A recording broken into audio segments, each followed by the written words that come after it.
How we doing, early crew? Good morning.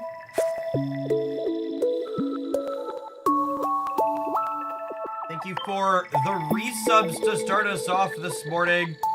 Quasi, I've also been a little burnt out in stat, but played some Runeterra solo and some Pokemon TCG. Thank you for the tier 3 in the 16 months. Roller Dude, thank you for the over 2.5 years. Good morning, good morning. And XDeem, thanks for hanging out for an entire year. Glad you're enjoying the sub promo. Speaking of promo subs, we've got a mobile game sponsor for the next week. You may or may not have heard of this little game called Raid Shadow Legends before. If by sub means you haven't tried Raid before, you can do so now to support my content. If you crush through account level 12, you can get a free gift sub to the channel as a thank you for supporting that way. EV Nuggets, thank you for the 22 months.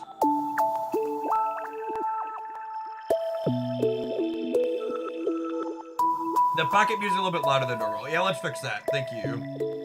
I had it turned up for a different mobile game we were playing last week. Good shout out. Check 2, hey 2. I think that's probably better. Check 2, hey 2. I think that's good. Doritos, thank you for the 6 months. I haven't checked out Raid in a little bit. We're gonna play it at the end of the stream today, and I've played a ton of Raid in the past. I have an end game Raid Shadow Legends account, believe it or not. Played that game daily for, gosh, probably close to 2 years. Played a lot of it, know my way around. I've been following since I saw you play Naya Zoo at an SCG Open. Keep up the great content. Thanks, Badge Man. There's a throwback. The SCG series. So I am functionally card complete. So I'm basically only hunting for cosmetics in my packs right now. And I would like some more Frogadaires to unlock border shimmers on Frogadaires, so.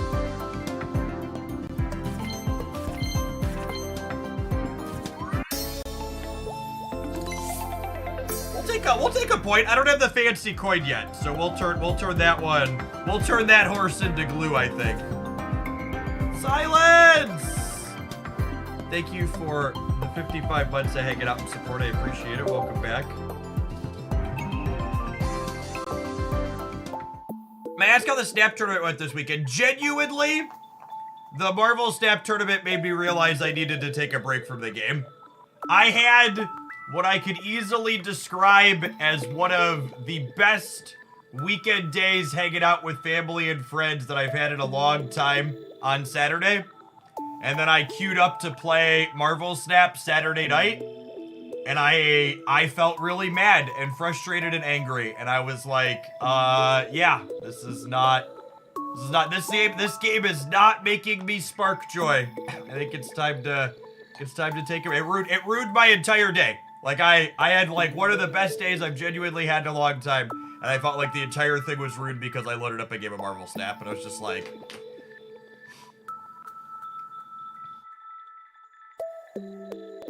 How many packs is it to get card complete? So, the numbers, I think that are loosely relevant are, about 100 packs in Pokemon Pocket got me to, 100 packs got me to like 90% complete, and then 300 packs got me to 99.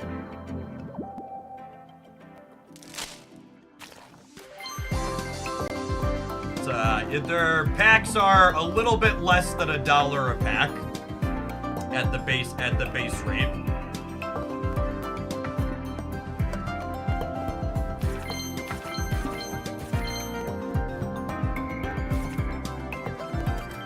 No, it's not including art. So functionally complete. Mechanical card complete. Birdman, thank you for the 18 months. I still have a few cosmetics I want.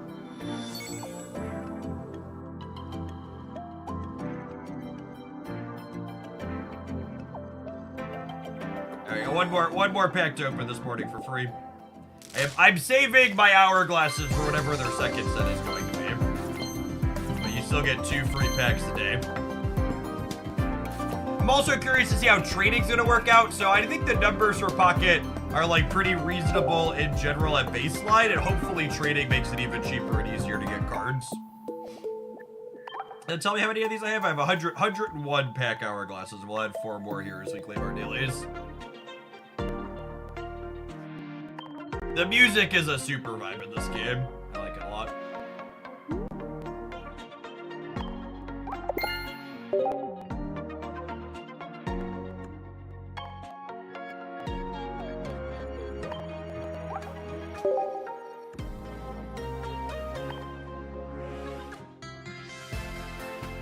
Snap has a patch on Tuesday, I think, but it's important to remember patches don't really change metagame balance.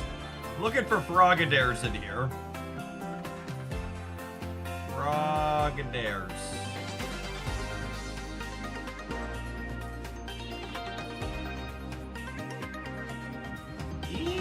Froggy.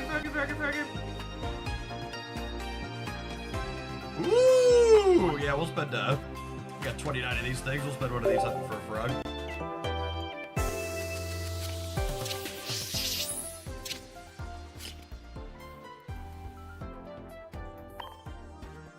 $20%?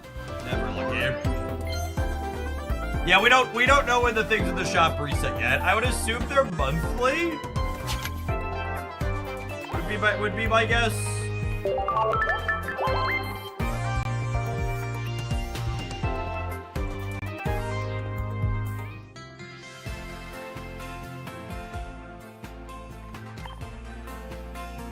Looking at the I have unlocking an achievement or something.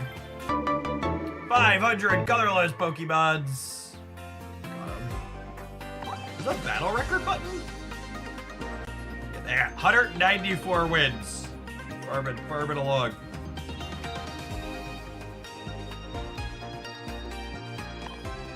there another thing here?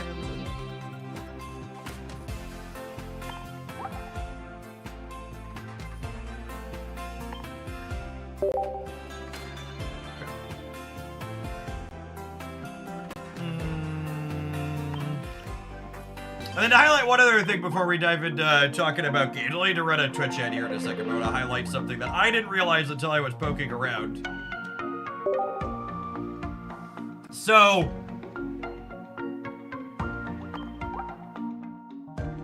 one of the ways you unlock extra cosmetics in this game is by turning your extra copies of cards into things. So you can see I actually have 2 border flares for this already that I've unlocked. It says I have 2 and I don't need more than 2 of the same. And then past that, you can turn your 3rd copies of things into these shop tickets, and these shop tickets are how you get the premium game board and tokens and card back that are in the shop right now. Frog in a tent! Hunted for frog! Sounds like my kind of content. Found one in a tent, thanks for the half a year. So the 26 months better. All my homies love taking breaks from Snap. Thanks for the 1.5 years, Birdman.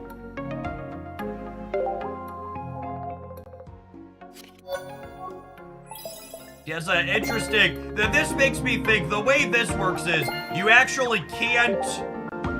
So, like, I can't exchange another Rapidash here because it would put me lower than 2 copies. They don't actually let you destroy or trade in copies that aren't extras. And we've talked a little bit about, well, what is trading gonna look like in this game? And I would bet trading is probably gonna involve only letting you exchange your 3rd copies of things. Excuse me. That would prevent, like, shop accounts from farming new accounts ripping things.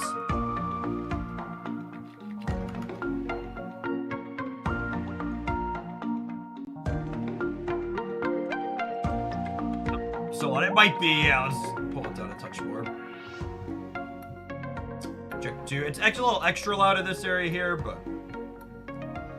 Al, thank you for the over 3 years. Welcome back.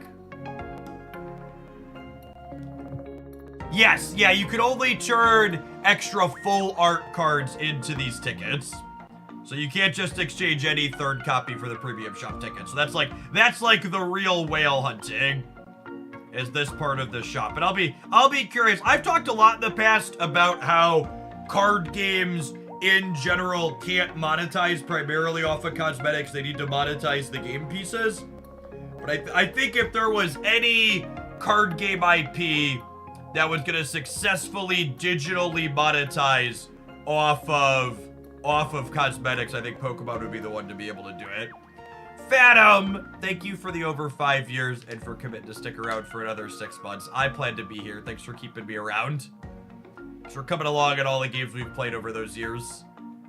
Magic and Runeterra and Pocket and Snap and Hex and Mythgard and others I'm sure that I'm forgetting. Alright, I need to run a Twitch ad before that happens auto-magically while we are playing games. What are we gonna play to start? Let's show the deck we're gonna start on before we do. I think I'm gonna play some Dragonite to start. I was playing a little bit of this over the weekend. Trying to find a build that I like, and I think I like I have this deck view. Okay, I like this one. All right, have an advert, and we'll see you in 120 seconds. We're gonna play some Dragonite to start, and we're gonna kick through some various things here today. Thanks for checking out.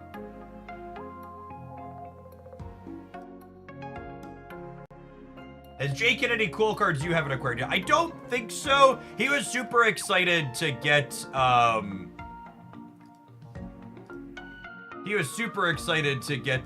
Alakazam. He got 2 full art Alakazams. So he was super happy about that. He was actually building a deck with the first one that he got, and then he opened a second, so he was over the moon.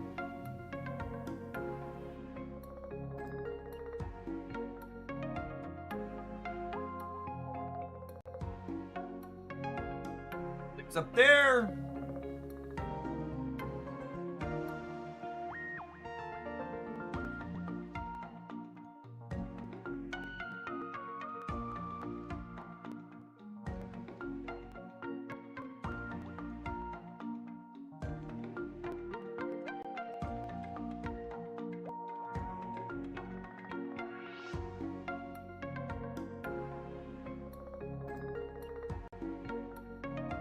Been trying to make a Lapras Misty build work, and so far it isn't terrible, needs more work. Lapras strikes me as a type of card that's probably just not very good if you don't high roll Misty is the problem.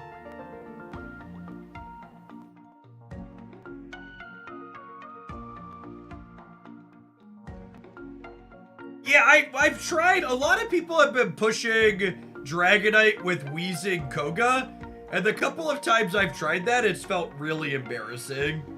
And I was playing this build a little bit over the weekend, and it felt pretty reasonable, just like having good 1-energy attackers to start on while you build up Dragonite in the back.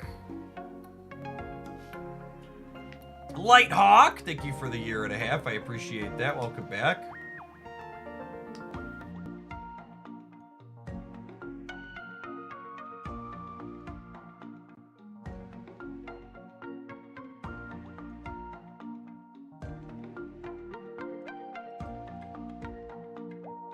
Alright, let's play some games, huh?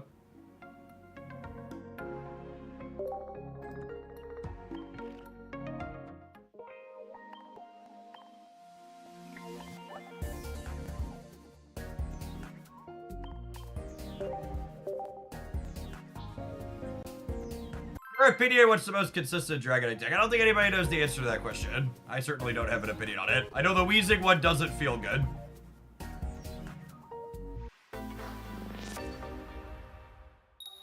Half trainer seems like a lot, or is that normal? That's about average. So somewhere between like 7 and 11 trainers, I think is about what I would say is average. Let's open on Farfetch. We'll slide our other friends out on the bench here. Dratini and Dragonair in the opener is really solid.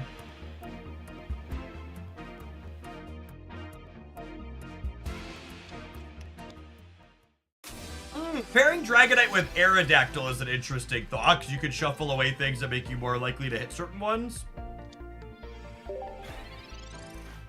I guess I don't know. What's my fuller thought on that? I don't know that I love having to put 2 energies while also putting 2 energies on the Dragonite.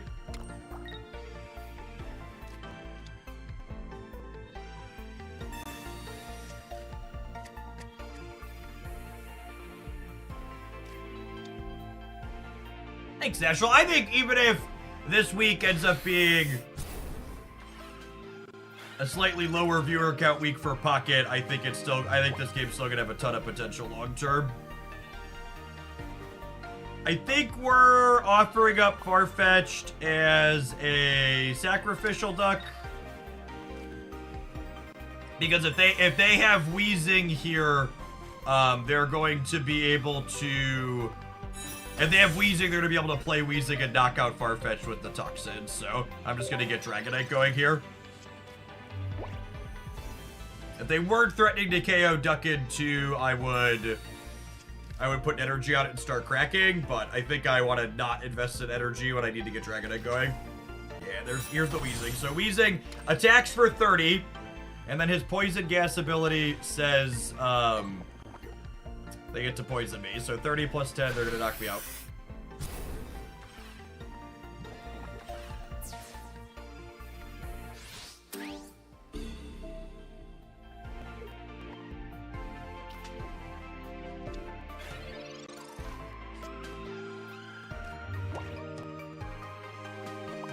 I am gonna put an energy on Kangaskhan here, simply because I would like to put some pressure on them. I'm also gonna go ahead and use Sabrina as my supporter to buy us a little bit of time.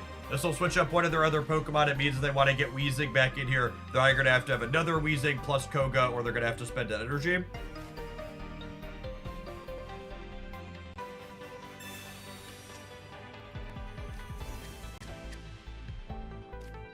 Put Duck on the bench. Dizzy Punch does 0, 30, or 60. What a great way to start the morning, Con.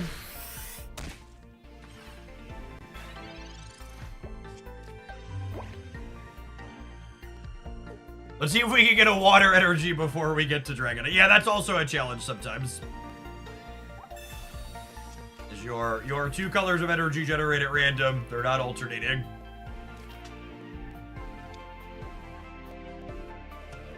Do you like Keg for health and stall more so than the offense? Well, that's the thing, right? Like, people like to act like you can only do one thing in this game. So I think one of the reasons why Kangaskhan is good is because it has health to buy time, but it also can deal damage. Your opponent has to respect the fact that it does something.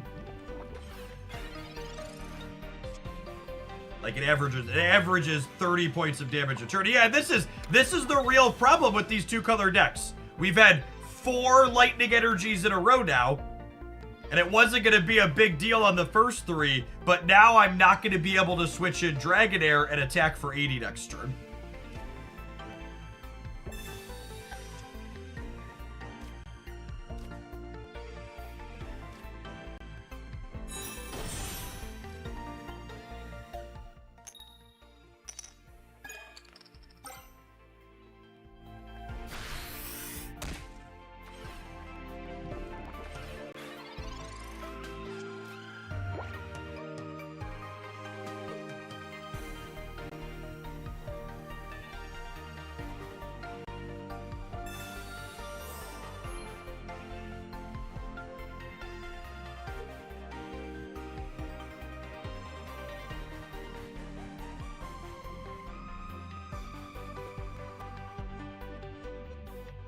Hey, Beetle, thank you for the biddies. Do you consider adding fetch lands or guild gates? Asking the real questions. No Arbok from the opponent yet is good for us.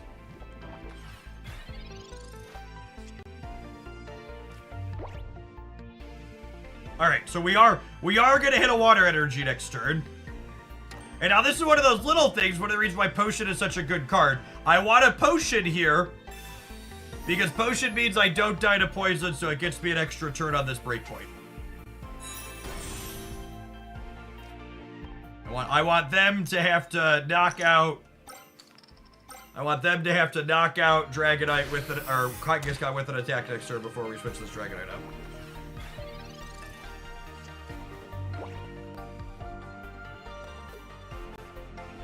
So Dragonite, really powerful payoff if you can build up to it. 4 energy, 2 color attack. Chooses 1 Pokemon on the opponent's side at random 4 times and deals 50 damage each time.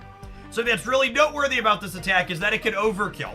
So you can choose something that has 10 HP or 40 HP and crack it multiple times.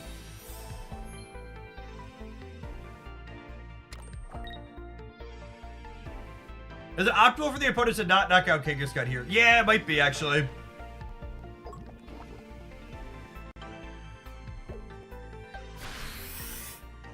They did not find that line, though.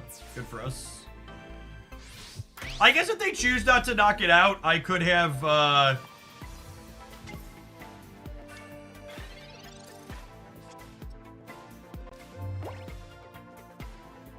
Sorry, if they chose not to knock it out, I could have, I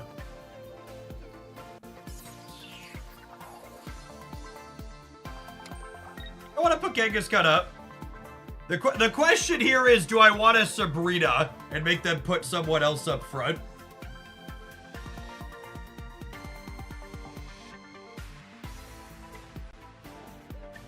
I think I do. Yeah, I think I don't want to get poisoned by Weezing. I could easily knock out whoever they put up front, but I think this is correct.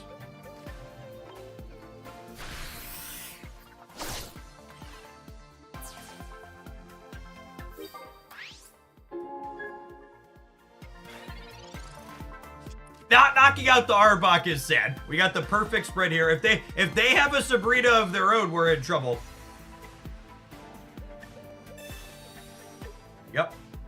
Okay. I have to roll heads on this Kangaskhan, right? Oh, I think we're actually just dead, yeah?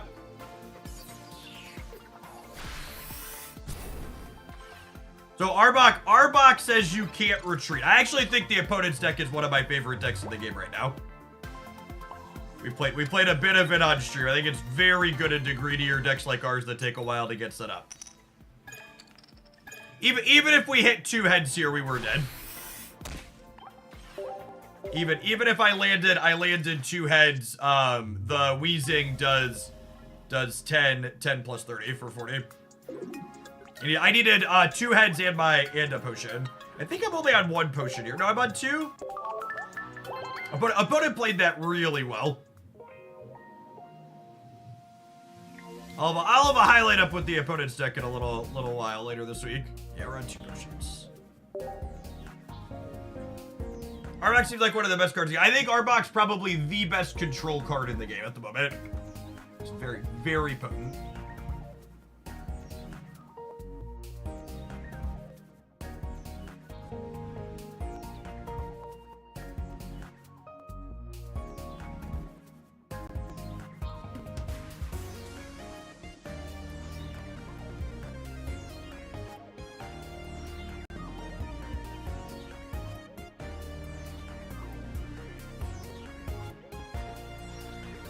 Came here through the day 9 portal. Sean's great.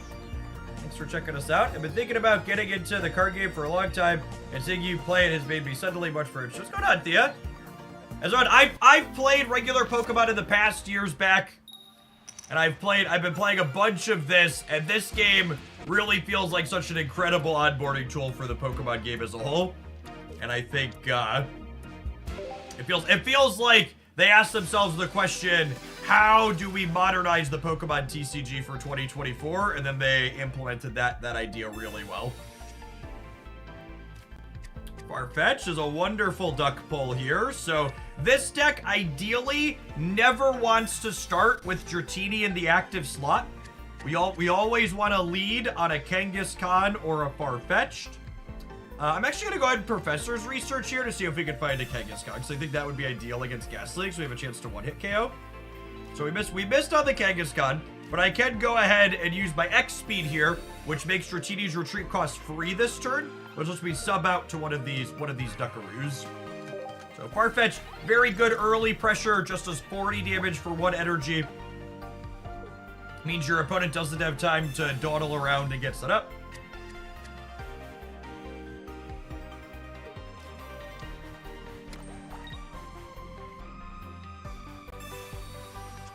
Things that are relevant here.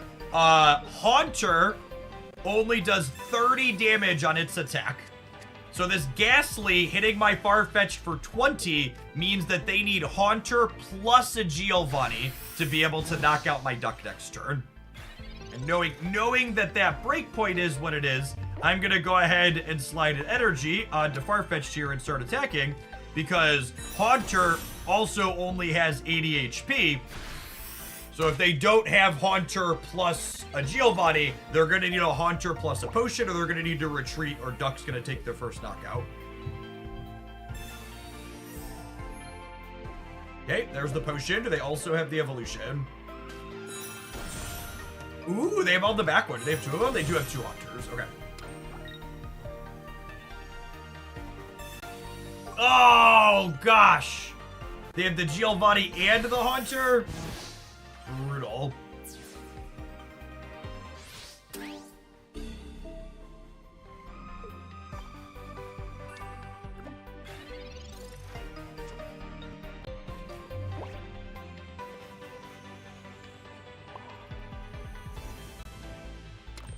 I think I'm just supposed to hope they don't also have Gengar on curve. I think if they have all the things, we just have to accept that we're dead.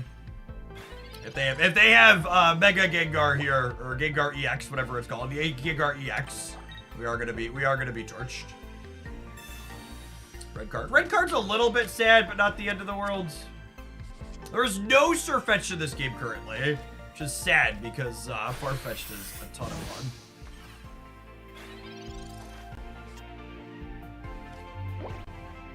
All right, and now we'll start building up the Dragonite. Now, a quick note. You'll note that I explicitly did not evolve Dragonair into Dragonite. And that was intentional because Dragonair has a 3 energy attack. It might be valuable for me to use this game. And I know it feels bad that we got red carded and Dragonite got shuffled into my deck there. That's the punish for not doing it. But the upside of having the ability to tail smack before we evolve, I think goes a long way. If they have regular Gengar here, my potion gets punished, but I think it's worth potioning so that way my Duck doesn't get KO'd by the Haunter.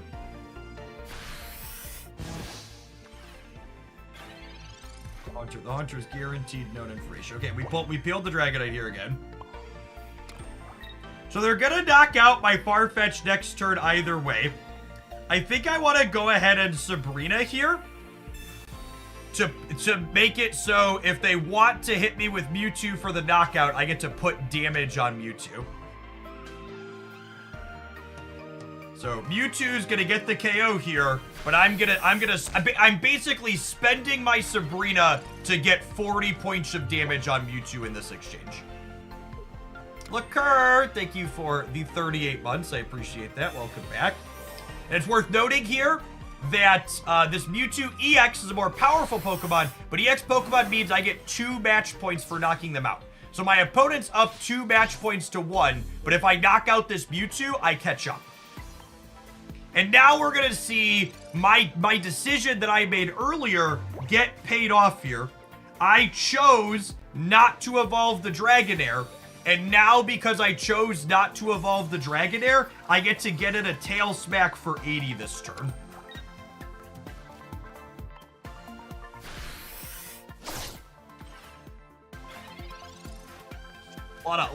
This game was great. Ton of small choices that we had that are getting paid off in the back and forth.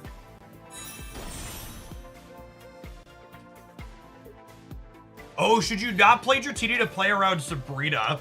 That's a really interesting thought, and I think you're right. Yes, I should leave the Dratini in my hand to play around Sabrina. All right, Dragonite, do your thing. Draco Meteor chooses 1 Pokemon 4 times. And does some damages.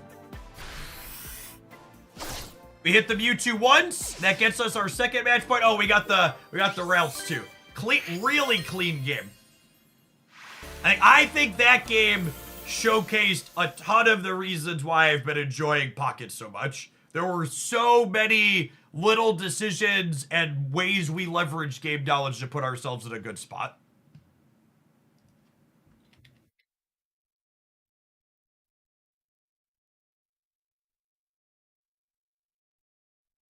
All right, we're gonna write that one down.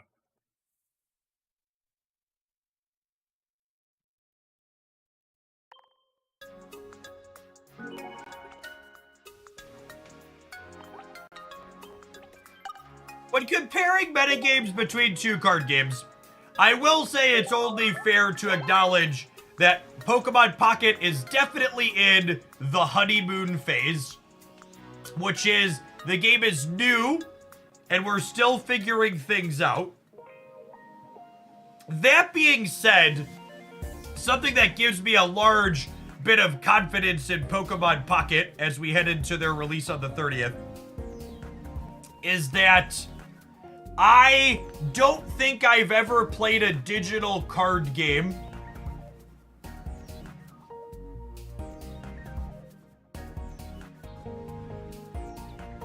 I don't think I've ever played a digital card game that has a base set as well balanced as the base set in Pokemon Pocket is.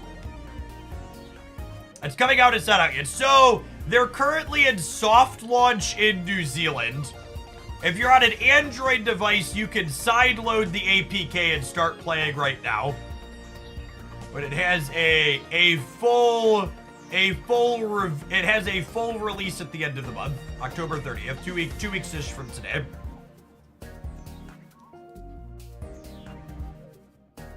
To the person I just banned on the YouTube side, I always think it's important that I tell people when I banned them on YouTube, because YouTube just shadow bans them.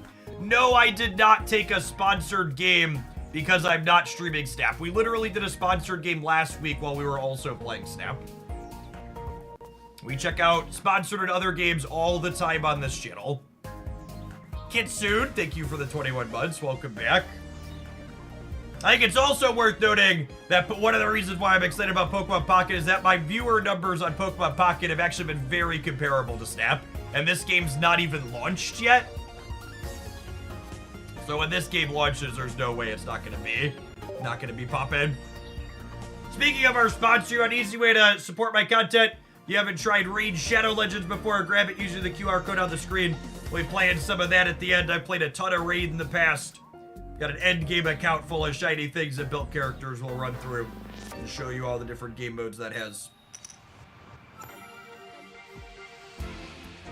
I think one of the biggest things Pocket's gameplay has hammered home for me is that while Pokemon Pocket has coin flips and variance moments like any game, a lot of the cards in this game that generate the absolute biggest swings happen early. And that's so much more enjoyable and fun than having a big variance swing happen on turn 6 at the very end of the game. This will be on Android and iOS when it releases. Sweet, and there's a Farfetch'd, so we get to go ahead and Ducker Kangaskhan is what we wanted to draw here, because again, we never want to start on a Dratini. We'll X-speed the Dratini back. We'll put up the duck, and we'll start cracking.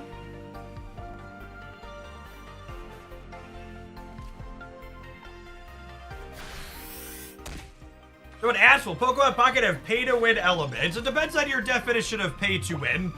You will be able to spend money to open packs faster and acquire your collection sooner, but you will not be able to spend money to make the numbers on your cards bigger.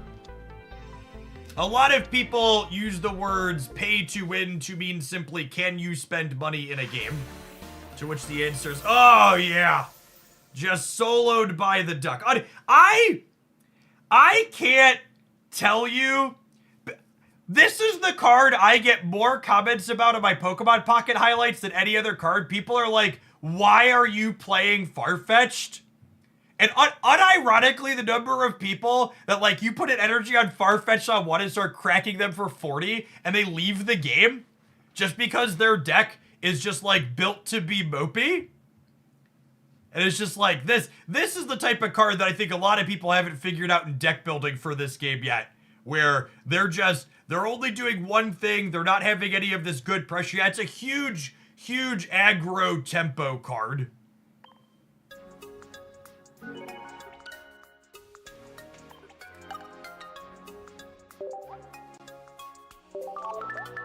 I had a proud father, that's my boy moment over the weekend. I helped my oldest son, who's 10, build his first deck in Pokemon Pocket. I put 2 Farfetch'd in it because he opened them. And then after he played with that for a bit, he'd opened a few more packs. He built a couple of decks himself and asked me to look at them. And he had put Farfetch'd in most of the decks he had built after playing with it. And I was just like, yep, he gets it. He gets it better than most. He knows a good duck with the leak slap when he sees one.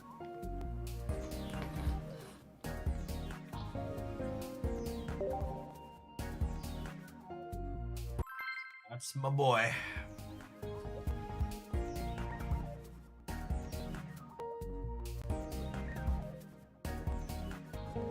You'll need to use an application like XAPK's installer, Cody, to install an XAPK file.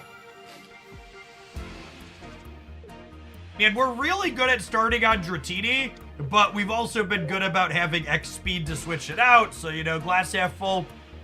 There's a reason why we're playing 2 X speeds in this deck.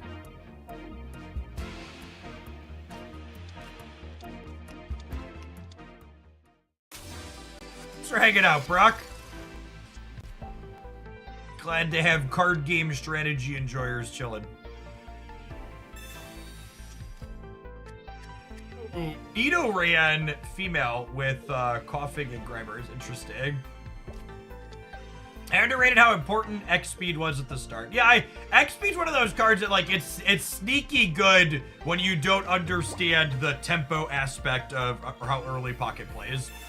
McFaddy, thank you for the 5 months. Speaking of early plays, Kangaskhan, another heavy hitter like Farfetch'd.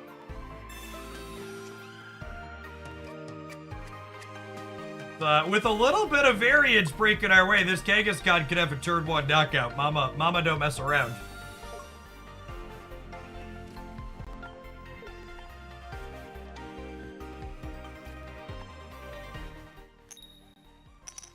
Come on, mama! Put your dukes up, big mama! Crunch! Just 25% to ruin their day.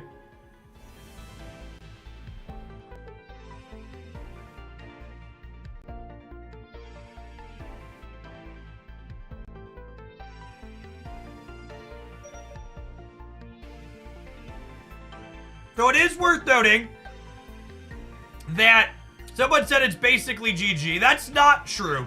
While we do get an early knockout point here, it's worth acknowledging that I did not knock out a Pokemon with an energy on it. So in terms of tempo, we are in a very similar tempo position to our opponent here. One of the concepts you want to be thinking about when you're exchanging resources in Pocket is how many energies you are exchanging with your knockouts. One of the biggest swings you could have happen in this game is being able to profitably exchange or be up energies. It's actually one of the reasons why X Speed is such a good card. X Speed basically allows you to conserve an energy while retreating. Yeah, I agree, Undergamer. I like a lot of Snap's gameplay, but it doesn't have a tempo aspect to it like games like Runeterra and Pokemon and Magic do. And I agree, being able to see and play for tempo is really fun and often skill testing. Bull A&T, thanks for the 2/3 of a year.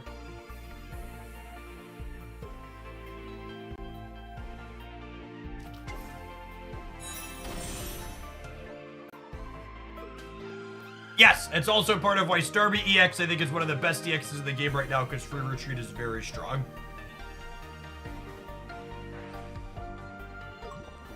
Sprung a gas leak.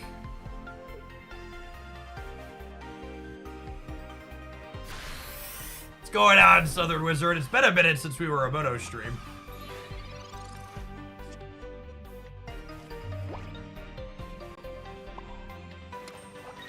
That was an interesting thought that I like. Managing priority and snap is kind of a parallel to tempo. I think that's true when you have cards that only care about one type of priority, but I think it's less true when you get into situations Snap has often been in with their more recent designs, where like you lose to Shang, or you lose to Eliath, or you lose to Cosmo, or you lose to Shadow King.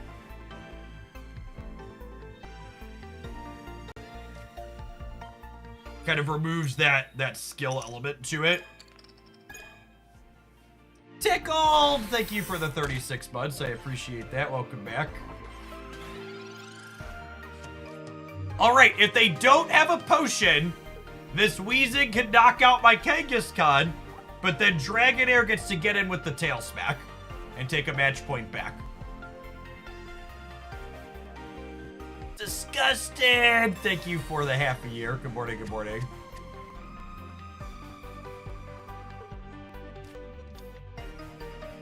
And the start of this game has been a good example of that tempo we were talking about earlier, which is we got that knockout point early with the high roll on the Kangaskhan, but we're not in a just dominating position because we didn't end up energy.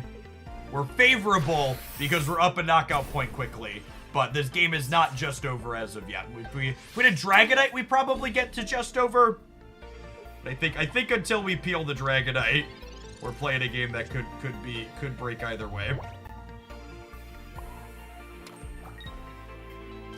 Tail Smack picks my second knockout here. Oh, I suppose with the Sabrina, if they don't have an evolution for their back, Sabrina with the Tail Smack could get us there too.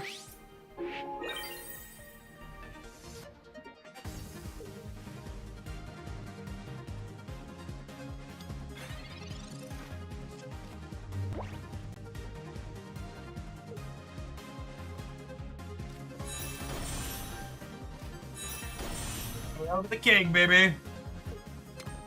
Nidoking's another one of those cards that I feel like I want to explore in some other shells outside of just Nidoking, Nidoqueen strictly. 150 HP on a non-EX is pretty strong.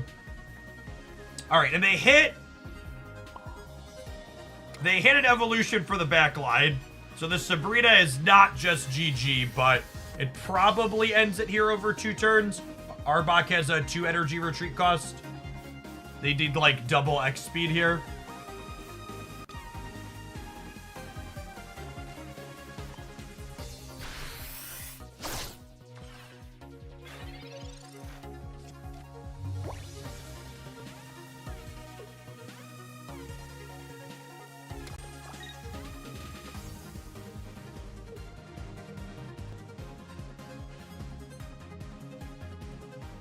Ooh, are we gonna get double X speeded? Oh, Sabrina. This doesn't matter, yeah.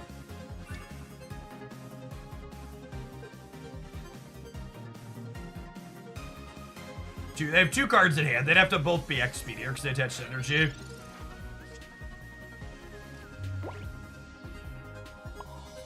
Let the duck finish it out here.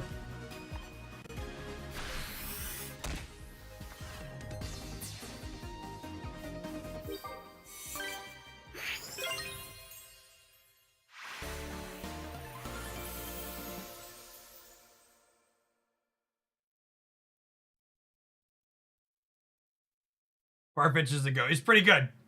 The duck don't mess around. Someone asked, I ended last season with 7,100 stat points, but I'm less than that now. Does anybody know why? Yeah, snap points aren't designed to measure your skill at Marvel Snap. They're designed to be an endless number goes up ladder to keep you playing the game grinding. So they normalize a little bit every season. Coach! Thanks for hanging out here in Hooglandia for 6 years.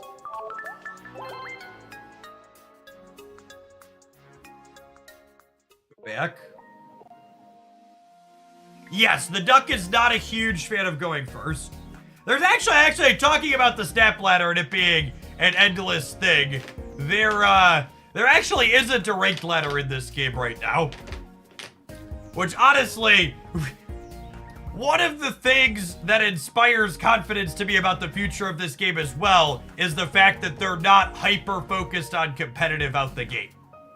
I think super invested players put way too much focus on competitive stuff, and honestly, the number one thing I think that'll be important for this game that happened by launch is this coming soon button on the trading feature needs to be unlocked in the next 2 weeks. I think adding trading is way better. Way more important than that. All right, let's tap our Twitch ad roll. We'll be back in 120 seconds. Thanks for hanging out. Don't go anywhere, gamers. Appreciate y'all. We're gonna play a little bit more Dragonite when we get back. We're gonna play Dragonite for a little bit to start, and then I've got some other things to take. I want to play some Wigglytuff EX today too.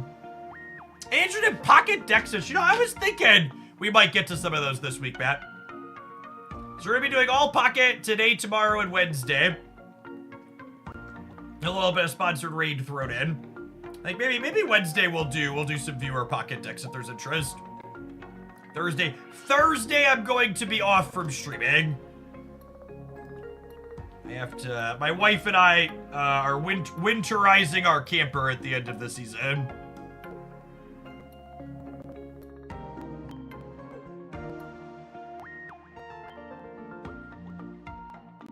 Pokemon Snap. Oh.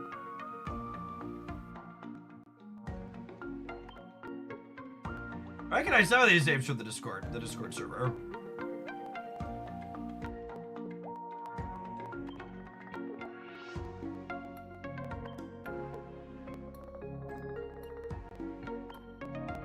We'll fill this list eventually, I assume.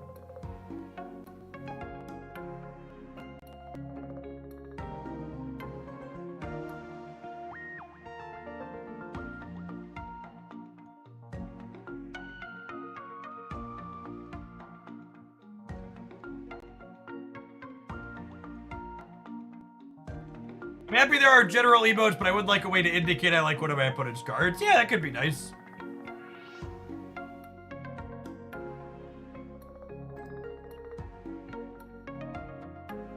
I mean, well, like any game, Dr. Jones, it's really going to depend on balance, right? Like, it doesn't matter how many raw Pokemon there are, some of them are much better than the others. So as is always the case, keeping balance is gonna be important.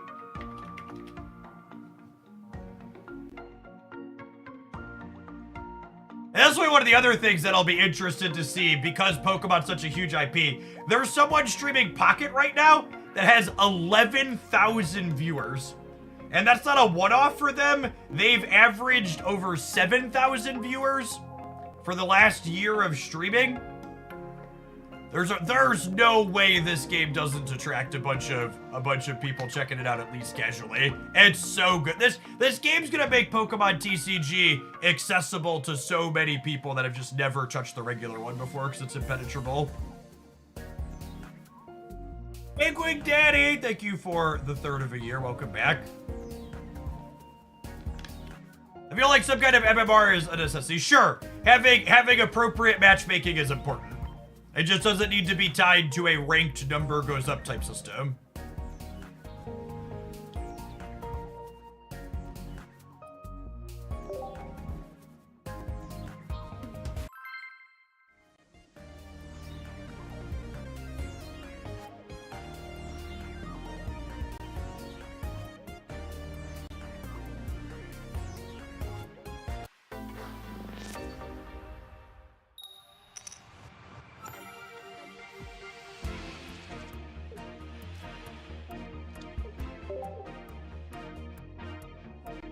I think we've opened on Dratini almost every game we've played.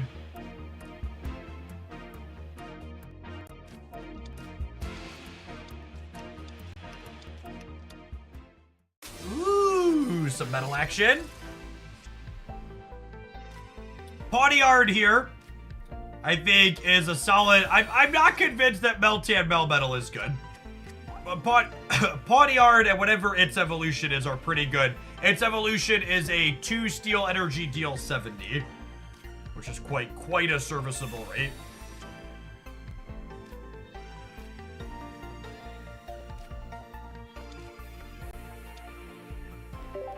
No X speed in sight for us here. This game is currently soft launched. Any cards you have now, there will not be a reset.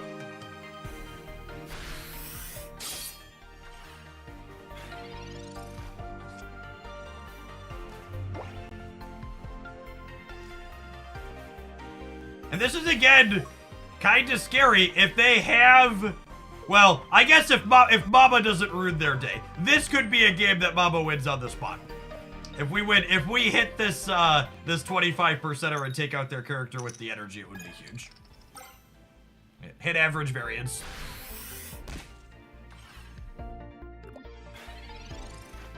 I think the evolution only has...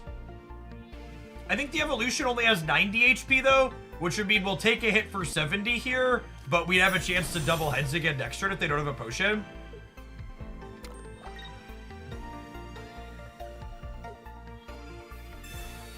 Potion.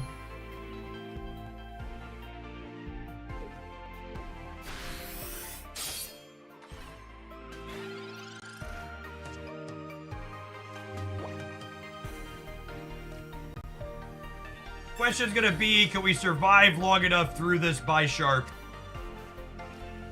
to get a Dragonite going?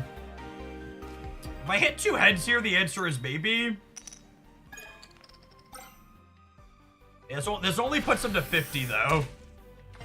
Is the problem.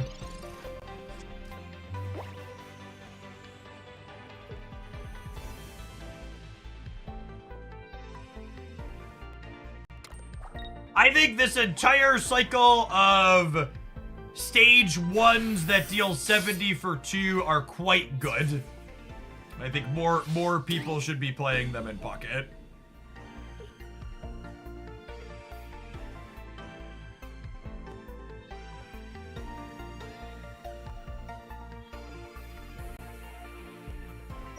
I think I'm giving them a knockout, and I'm hoping to draw Dragonair.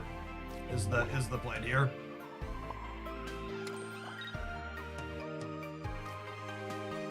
I'm gonna Sabrina to buy a little bit of time. Forces them to switch. But then the general idea here is we just want to try and get to our Dragonite, and maybe Dragonair in the middle can do something. Although I suppose with me putting Dratini up and them having Meltan, they could amass and then just get their Melmetal going. Maybe I should have put the Farfetch'd up. Okay, they're just knocking me out anyways. And I think at this point, I have 2 Dragonairs and 1 Professor and 7 cards. Once they take this knockout, I am going to just bet the 3 out of 7 that we win, that we draw what we need and get this knockout. So I'm gonna put this Dratini up. And we're either gonna hit here or we're gonna go down with the ship. About 50%, a little under. Unlucky. I guess with that draw, I could do this. I could win this 50-50. I think this is probably the game is done, or win this 25%er. So I'm not gonna be okay. Kangaskhan is such a high retreat cost that I think we needed the Dragonair that turn to have a shot.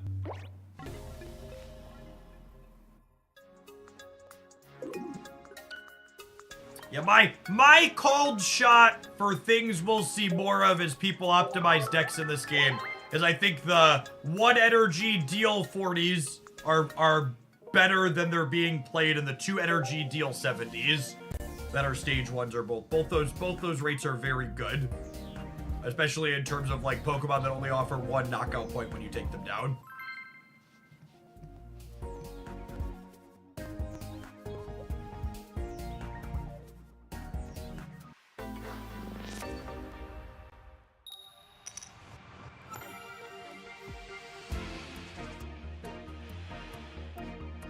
Good golly, video game. One of these days we're gonna start on a duck. It's gonna be glorious. Not the duo line. I think the duo line is alright. It's a deal 40 for 1. It has a free retreat cost. I played that in some builds. Speak of the bird and it will appear. Looking for a Kangaskhan or a Farfetch'd here.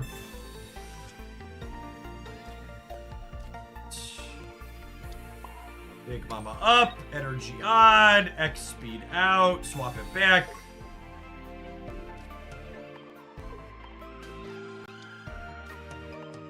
Let Mama start throwing the punches out here.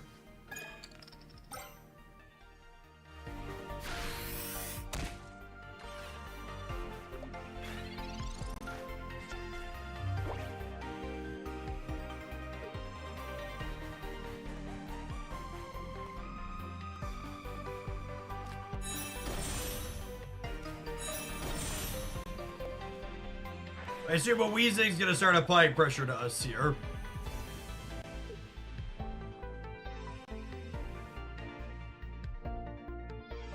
I guess we could also see Koga, plus pull the Doduo back.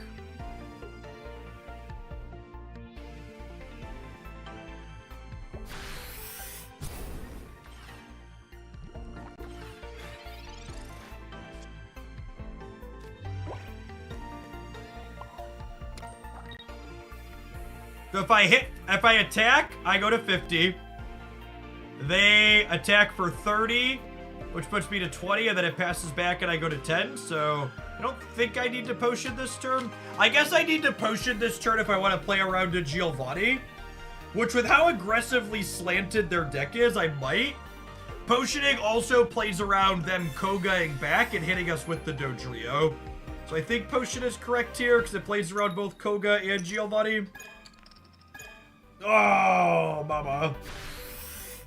Rip.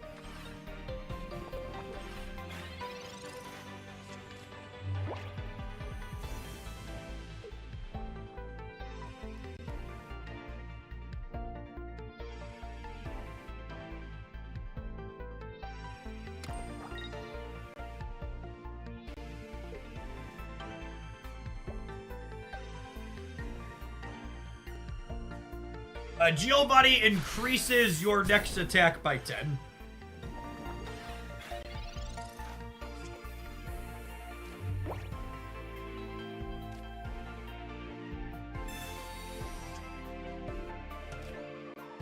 I'm just going to find a Dragonair there.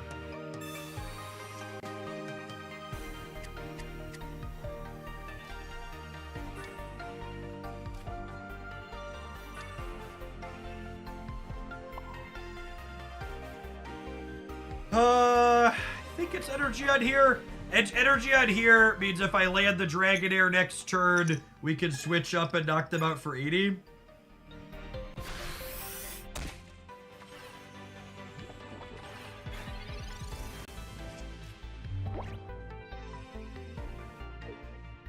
Low rolls on the Kangaskhan here, but honestly, one heads in there wouldn't have really mattered unless they have a potion.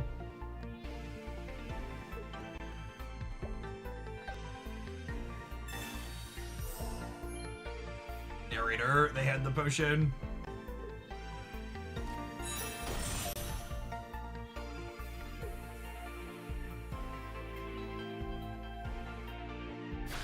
I think I'm of the opinion that Meowth is generally a trap.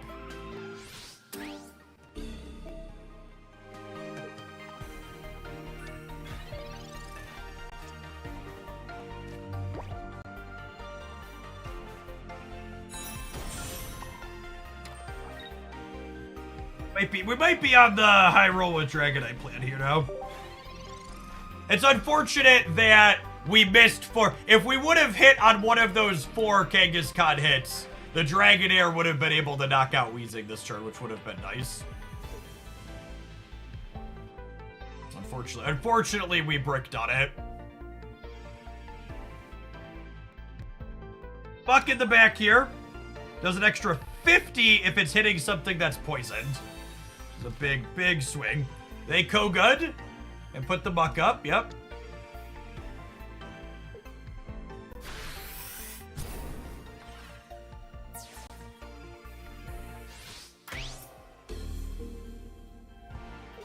Dragonite never misses this 150 on Buck. Have faith. That's what we're talking about. We've got our... We successfully stalled while burning through their Koga, so here's big Daddy Dragon. Spread the love out. Whoop. Okay. We got a knockout. And notably, we're not poisoned, right? Their Koga felt a little premature there.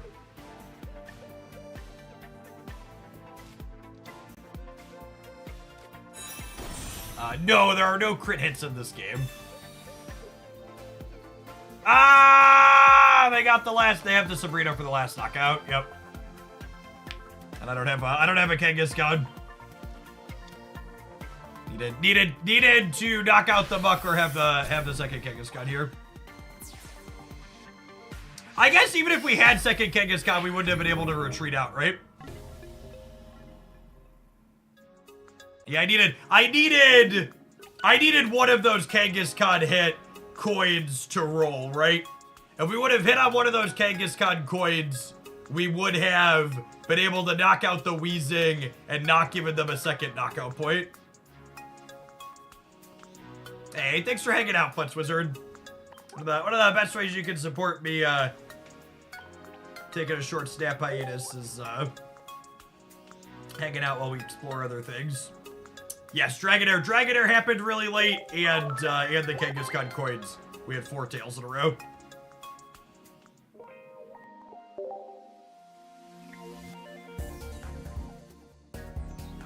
Metafy is the direct support site you use if you want to support monetarily off of Twitch.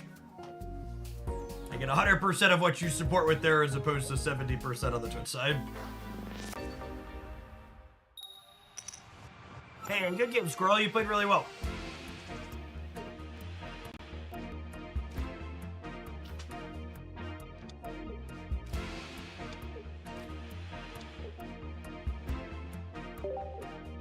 Starting on a Kangaskhan, that's exciting.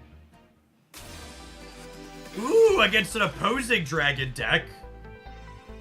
I'm gonna be conceited and say I think we're favored against the Weezing build, but we'll see.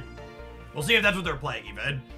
So most of the Dragonite build other people have been talking about are playing Weezing as their starter. That's not the dragon. Eyes only. Thank you for the prime. Enjoy the content no matter what it is. Thanks for sticking around for over half a year.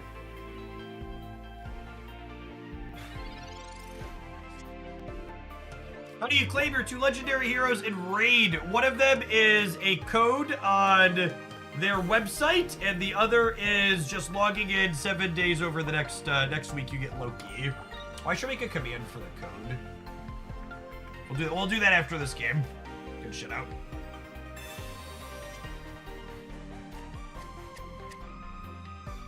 I don't think I'm Professor's researching, just in case they... I already have Dratini in play, so I'm not in a rush.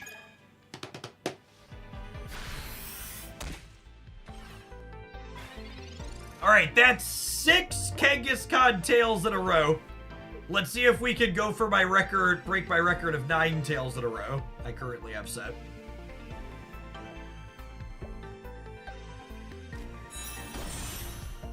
The Weezing builds of the Dragonite deck patches don't play Dark Energy. They play Weezing purely as a primary stall.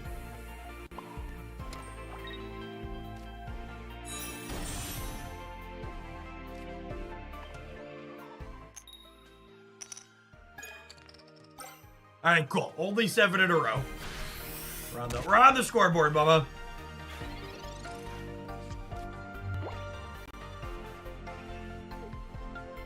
Is this Kangaskhan actually Misty in a trench coat? That's a good question. We should check afterwards.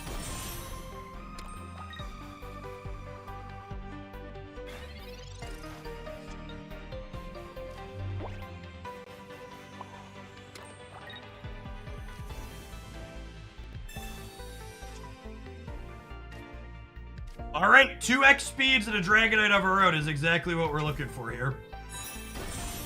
Oh, you know what? Should I have not evolved and used my attack for 80 next turn? That probably doesn't matter, right? Oh, there's Mama. Put those dukes up, girl.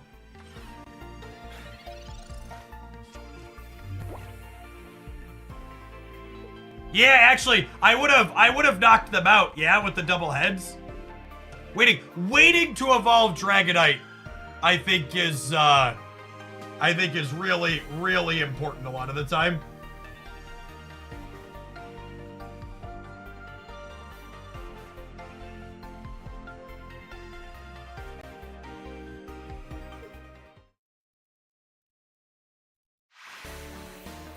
Again, like, a lot of the people that are playing these decks are only playing 2 basic lines. So I know it looks like my opponent got a little bit unlucky there, but their deck is built in a way that maximizes the likelihood that they hit draws like that. We are playing 6 basics for a reason.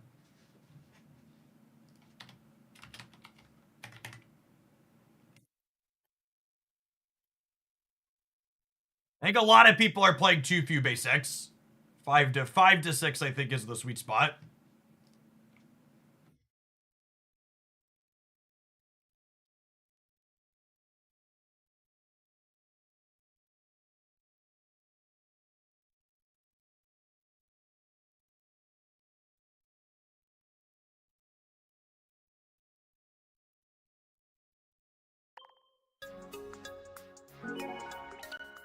Spikes are being too greedy. Yep.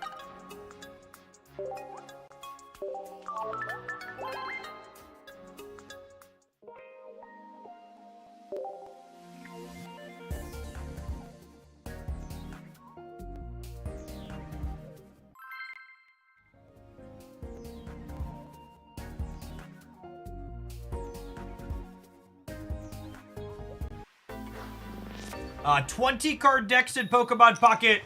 2 copies of each card maximum.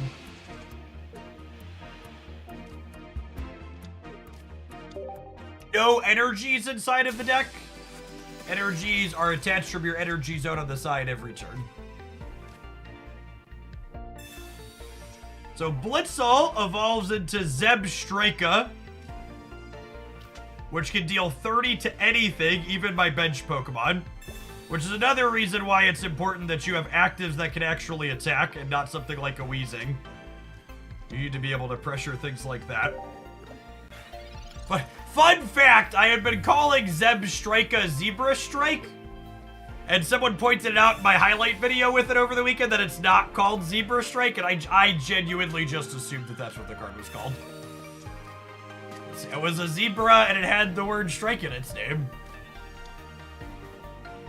The Graph! Thank you for the 40 months. I appreciate that. Welcome back. I thought you were doing it on purpose. Nah, I just don't look at the words that closely.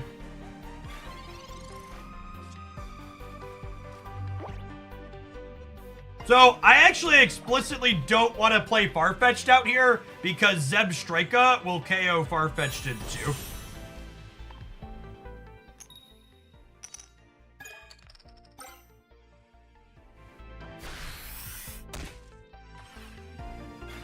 My girlfriend and I were enjoying Zebra Strike. I mean, it's got big Zebra Strike energy is all I'm gonna say.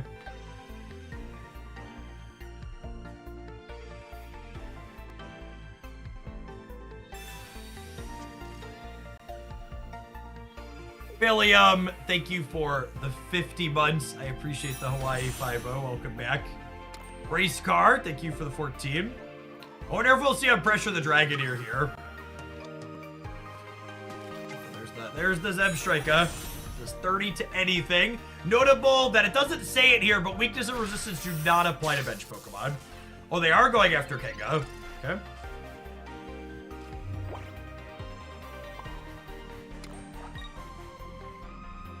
Alright, Mama, don't let him push you around. Double heads here, girl. Unlucky.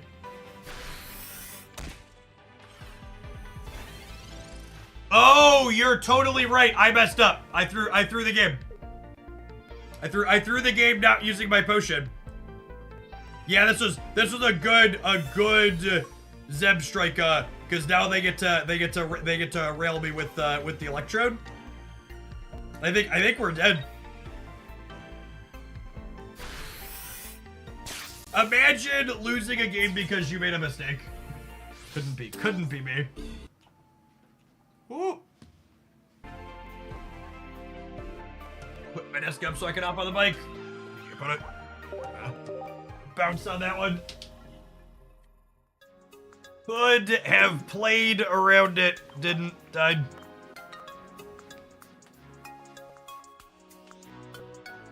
Imagine playing a game where your choices matter. Couldn't be me.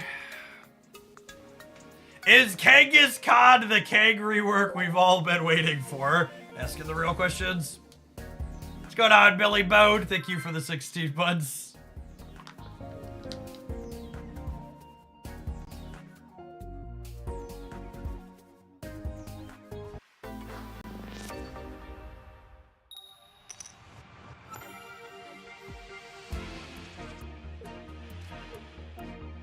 Citratini had one, never a bread.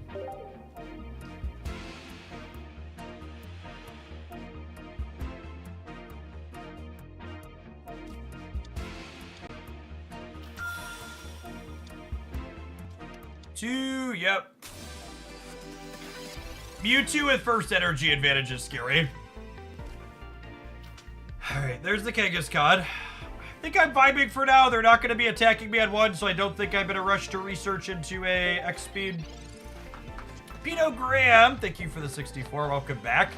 An interesting thing to note is that Farfetch'd is actually better than Kangaskhan against Mewtwo EX. Because Kangaskhan and Farfetch'd both die in 2 to Mewtwo EX's attacks, but Farfetch'd has a guaranteed 40, whereas Kangaskhan only averages 30. So, rewarded for waiting to try and X-Speed and stuff here, so we get to retreat back now. Put the duck up.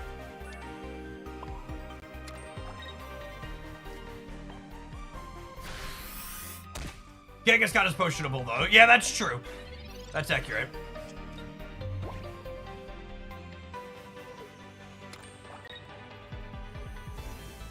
Farfetch'd does get Giovanni, too, I suppose.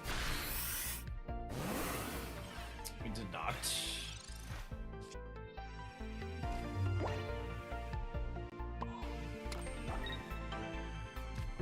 I think I'm digging for anything with this, right?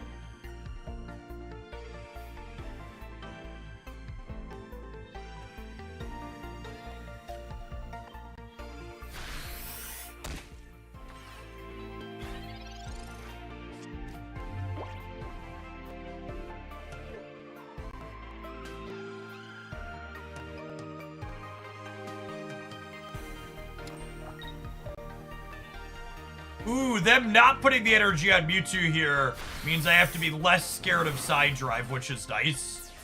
So we were always putting up Kangaskhan, but if they would have put the third energy on Mewtwo EX last turn, I think I wouldn't have powered up Kangaskhan. I would have just let it take one for the team. And now, because they elected not to, I think I do this and then I crack them.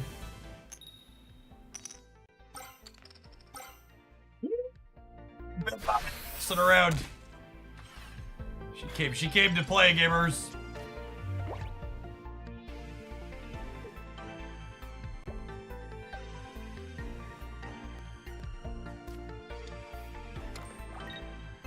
Assume we're gonna see a retreat here?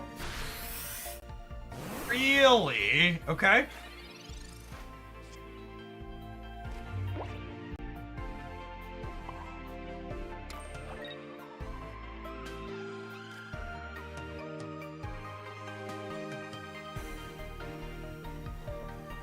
Do I potion here just in case I low roll?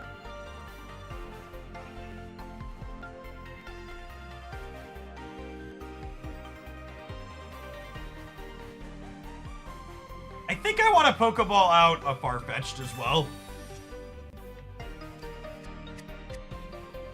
Or we hold off on Evolving Dragonair, yeah? think I'm just gonna crack up. I'm gonna chill the potion for now.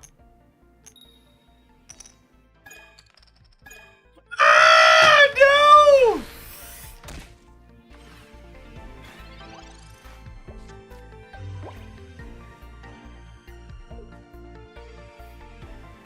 Mama, can you hear me?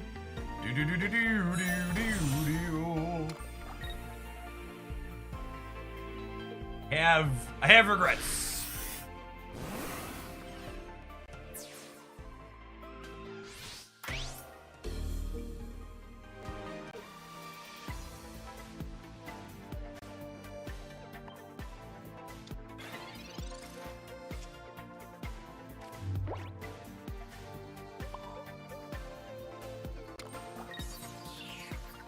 So, the Alakazam is currently hitting me for 150.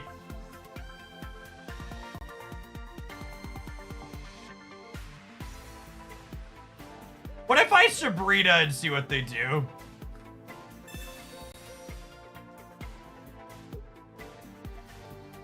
Because the Mewtwo on the bench is fine, yeah?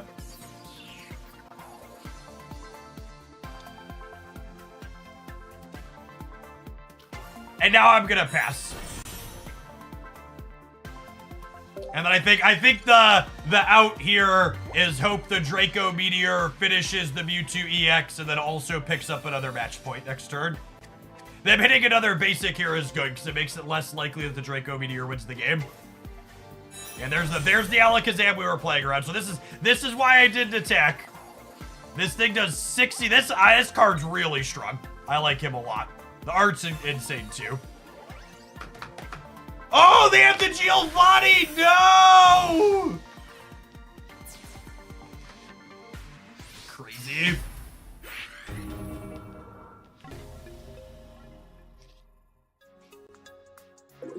We maybe could have gotten that if I would have potioned the... I should have potioned the Kangaskhan to play around the double tails.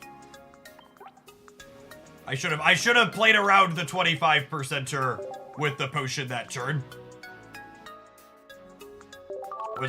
Well, it's really easy if you're someone who wants to get better at card games and not be hard stuck bad.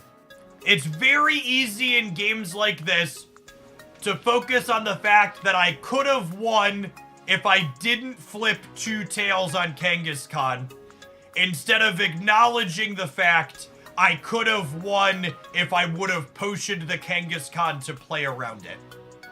There are always going to be facets in card games that you can't control, like a coin flip, and there's going to be choices that you can control that allow you to mitigate the variance of those coin flips.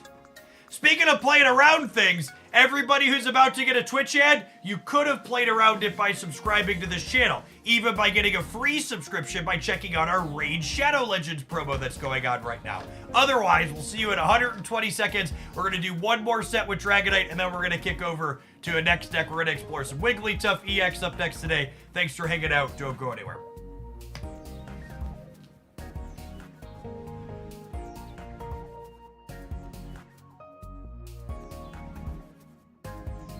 Astro Connor, thank you for the re-up in that primer. I appreciate the third of the year. 2 wrongs. Hope your travel was good. Jet lag with small children sounds tough. All the best to quickly getting over that.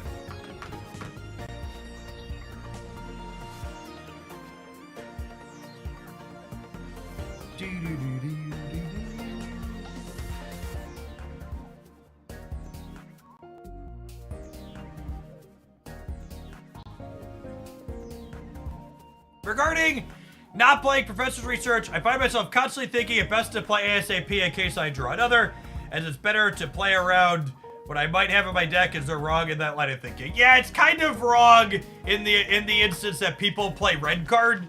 So like waiting on your research if you don't have something you actively are going to do with the cards that turn has value. It also can depend on like the number of other supporters in your deck. Like this Dragonite deck, for example, doesn't have a lot of supporters in it, so waiting to play research has minimal downside.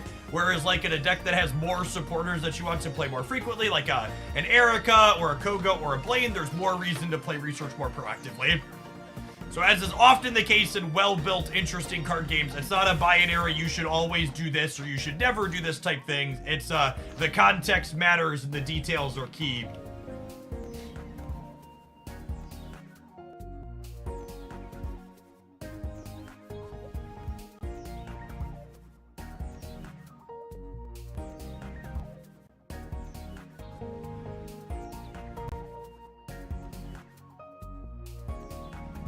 Appreciate the early crew that's here for some Pokemon Pocket today. So we're hanging out.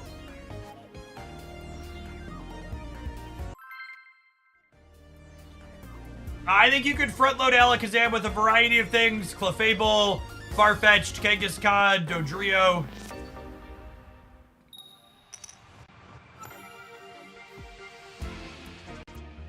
A lot of people are recommending people play red card in their decks.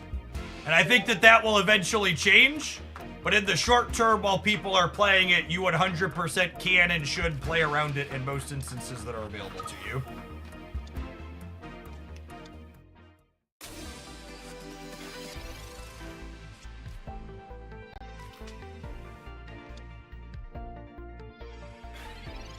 How expensive is it to start out in this game? My 10-year-old's account has had no money spent on it. He has like 2 or 3 functional decks after less than a week. They front load giving you a lot of extra cards, as is typical in these kinds of games. Ooh, Dratini. I think I'm vibing for now.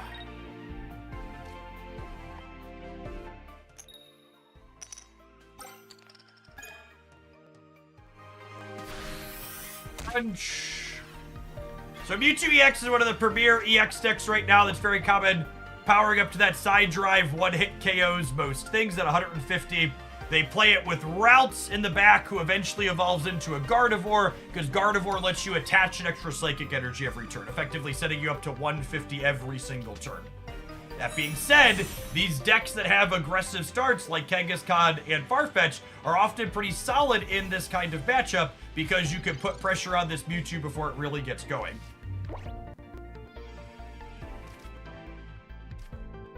Oh, let's do this. Let's get energy going on Dragonair. Let's crack them for hopefully at least 30 again. That'll do, pig. That'll do.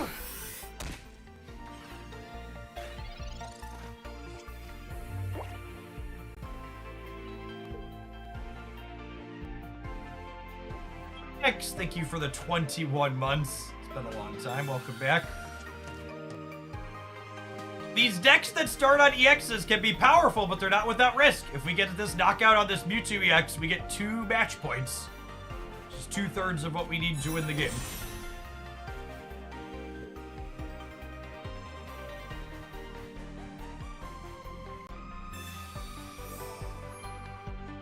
This Mewtwo going up to 110 is not a huge deal, assuming there's a lightning energy under this water. If there's a lightning energy under this water, we get to crack them for a 30 with Kangaskhan, and then Dragonair can clean for the last 80 with Tail Smack. But it's gonna come down to a 50-50 on whether or not we hit our second color of energy here.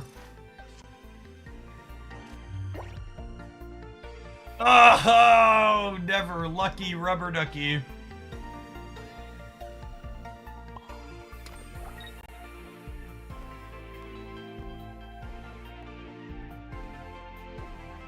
Maybe we'll just roll 4 heads in a row, huh? Narrator, we were in fact not rolling 4 heads in a row.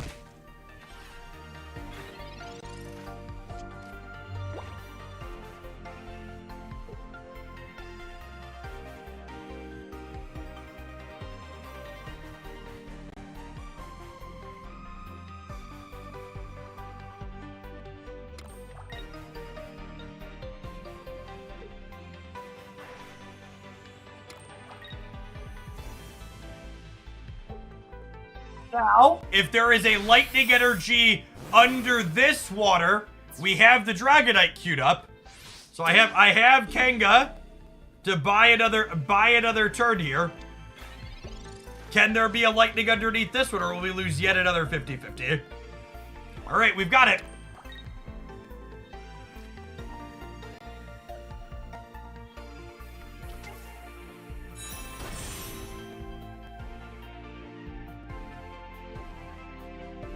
Am I gonna Sabrina to buy some time?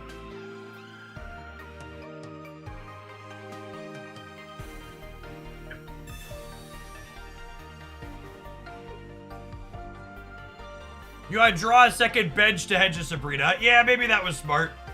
I'm already committed by Sabrina, though.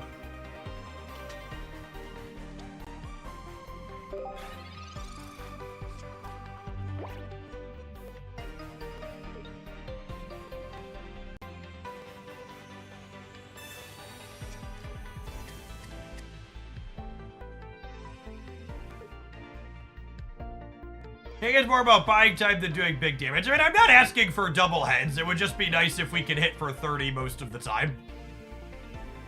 I'm confident if you count up all the coins we flipped today, we're about 30 to 40% on heads. If we were closer to 50-50, it would be nice. If I had the option to have Kangaskhan always deal 30, I would snap that option in a heartbeat.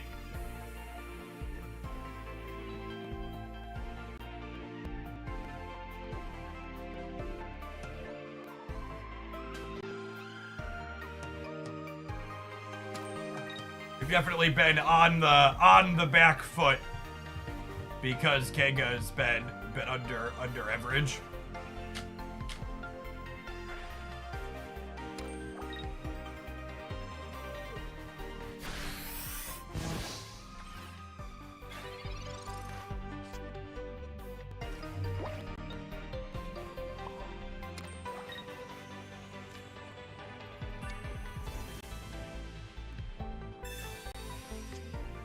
Oh, you know, maybe with the second lightning teed up here, I was supposed to put an energy on Kangaskhan and crack them for 0 damage, he said, knowing he'd flip tails.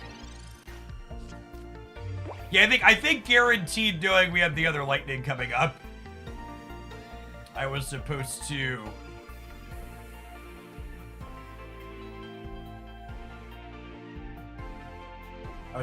do that.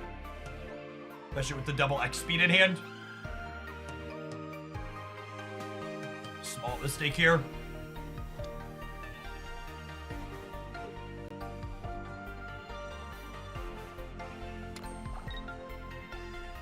The 6 energy on this Mewtwo, because it's got a bid energies to get going.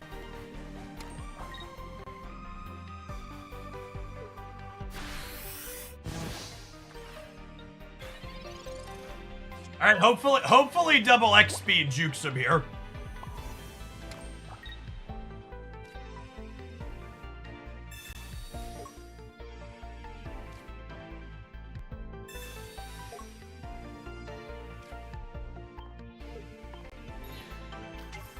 It's down from 3 to 1.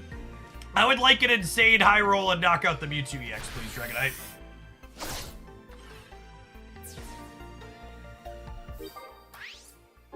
Could have been worse, says local man, about to lose to a Giovanni.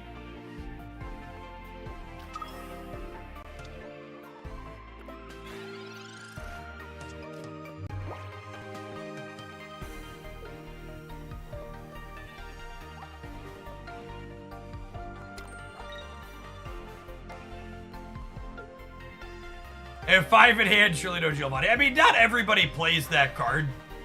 You only have so much room for it. It's fine if they have Giovanni. Kangaskhan's gonna finally hit double heads. I mean, that's the line. If they have the Giovanni here, the out is that Mama finally puts up and takes the win.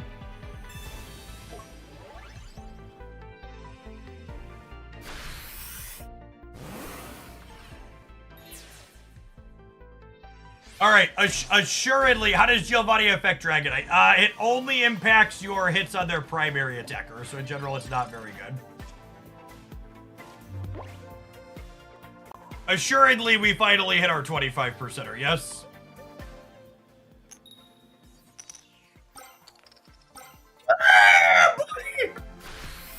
Mama's got your number, Mewtwo.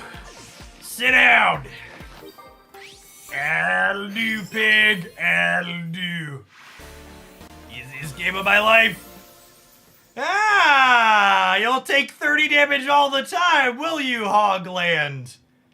Interesting.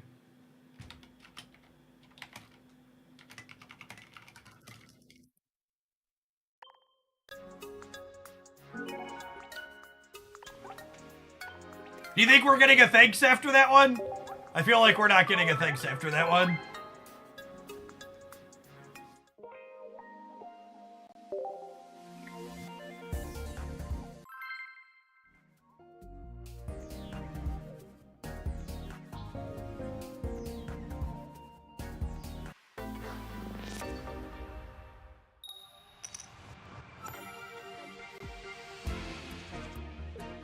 Our deck definitely greatly prefers going second.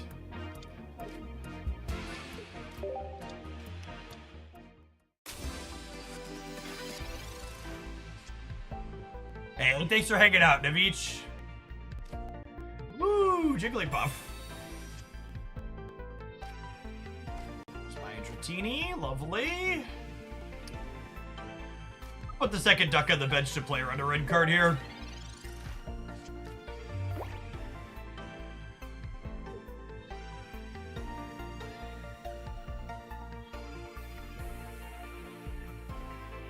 You can broadcast your mobile screen via PC software. However, I'm using a physical capture card because it tends to be higher frame rate / smooth or whatever you want to call it.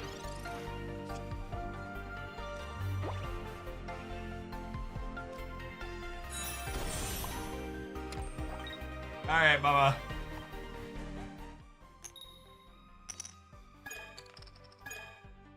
That's fine. It's fine. You just knocked out the Mewtwo. You can take a little bit of a break.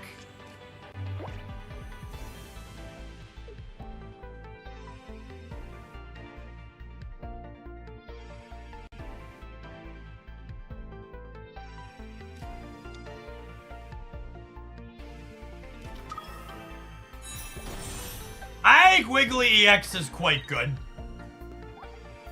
Does 180 and puts your Pokemon to sleep, which gives you a coin flip as to whether or not it's going to work. One of the Wigglytuff decks I have built is very similar to what this opponent is doing. It's Wiggly with other aggressive things to start.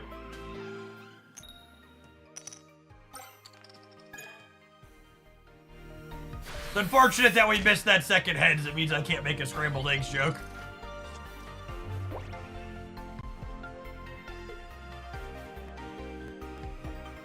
I've been opening Charizard packs trying to get Starmie and Greninja, and I've pulled 4 immersive Charizards and 2 Moltres EX. Yeah. So, people keep asking questions about the economy in this game. And I think my current opinion on the economy is that the average case scenario for what we already have seems really reasonable and good.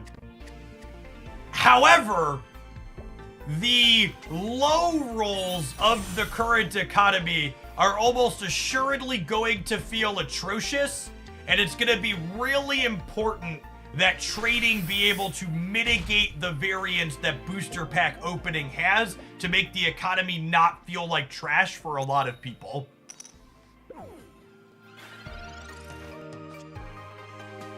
That's one of the difficult things when it's going to come to talking about, well, what is the economy right now, is I think it's important to acknowledge that, like, well, it's going to be a little bit different for everyone because of what average spend variance looks like. But then people spend less money. So again, the point of trading isn't to make everything strictly cheaper, because you're right, they want to make money. The reason why getting trading right is going to be important is so you can bring the average experience, the bottom experience of the economy back towards the middle for unlucky players. Because people who get really unlucky aren't always going to spend more money without variance mitigation tools for it. They're just going to stop playing your game. So So there is a profitability reason to make sure you pull that towards the center a bit. Kind of got punished for playing the second Farfetch'd out here. I should have maybe not put that on my bench, so that I could have fished up another Kangaskhan to buy more time here. I think we're on a put the duck up, hope to find a Dragonite, and then that Dragonite does his thing here.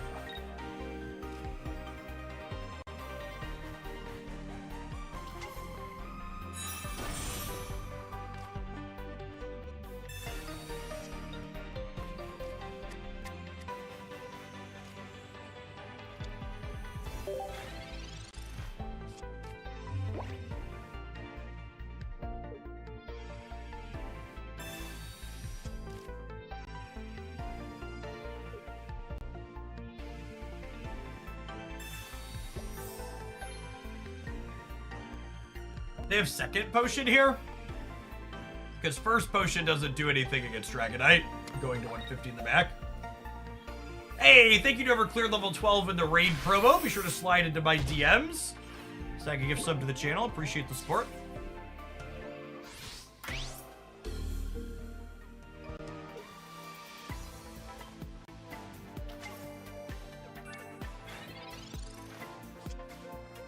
Beefy Travoli, thank you for the 45 months. I appreciate that. Welcome back. Fish our other friend up out of the deck here.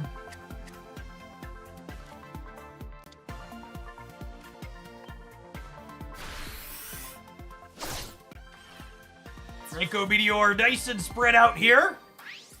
But it notably picked up the non-EX on their bench, which is huge, because it means an EX knockout here takes the game.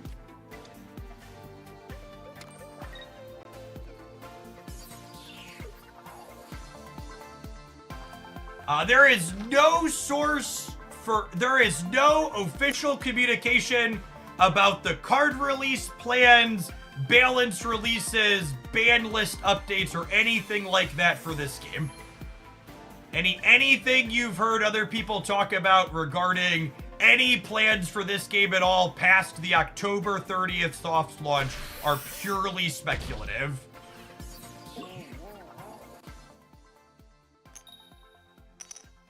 So bad at waking up.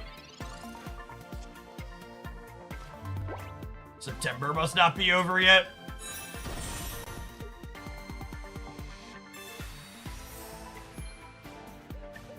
That is sad. Why is it sad that they haven't communicated in advance? I would argue it's very typical that they haven't communicated in advance. I've talked about this a lot with regards to Second Dinner, but like people complain about Second Dinner's communication. Like Second Dinner communicates a lot more than most other companies.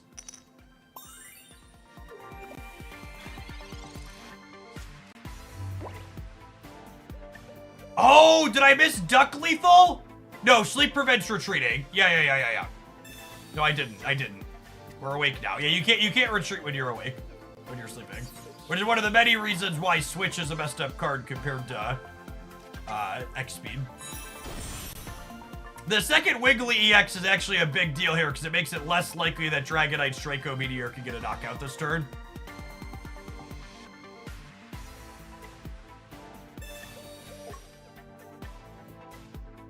Hey, you can't retreat when asleep or paralyzed.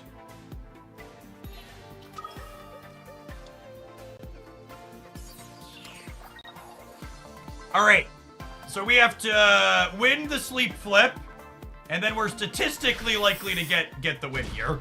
We just have to target the Wigglytuff once, but we have to hit on this.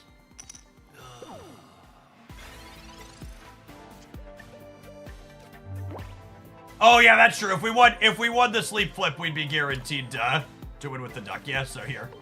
See that's blanked out. We've had so many razor close games where if just like one more flip breaks our way, it would work out.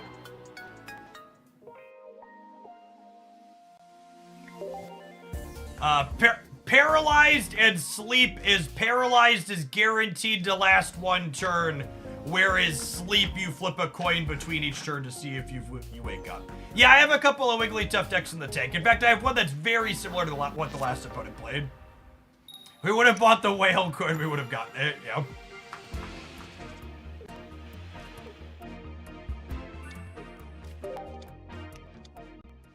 Thank you for the nice resubscription of 69 months, Time Lord. Welcome, welcome, welcome back.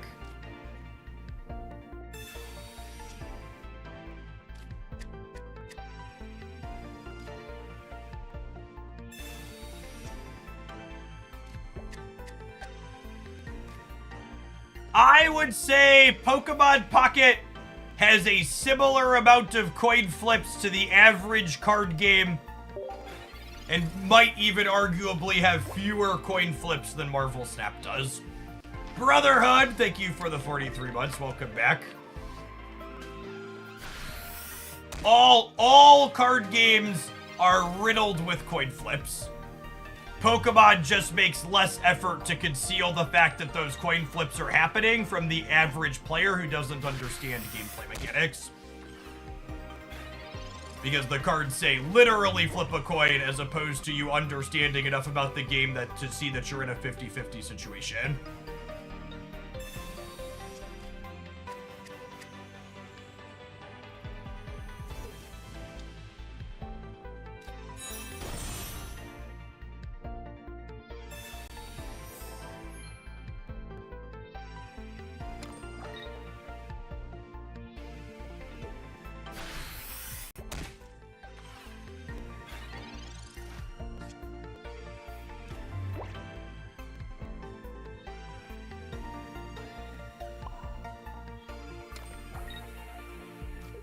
I'm gonna potion. I think I'm also going to Sabrina. And the reason why I'm Sabrina-ing here is it means that my opponent can't evolve, put an energy on, crack me for 70. They have to evolve, put an energy on, and have an X speed. So this makes them need to have another thing. Yep, so there's the evolution that would have guaranteed knocked us out. Do they also have the X speed now? Oh, no, they just retreat, right? This is fine. It takes energy off of it. Ignore me.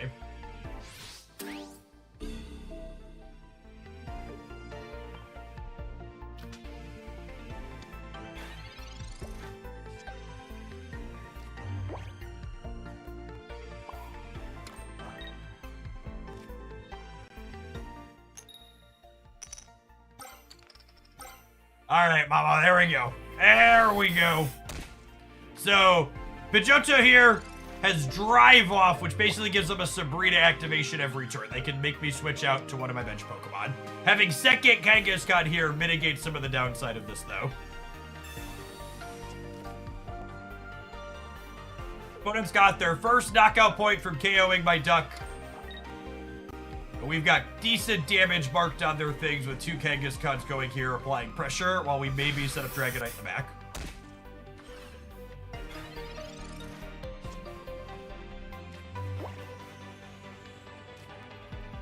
And I find a Dragonair.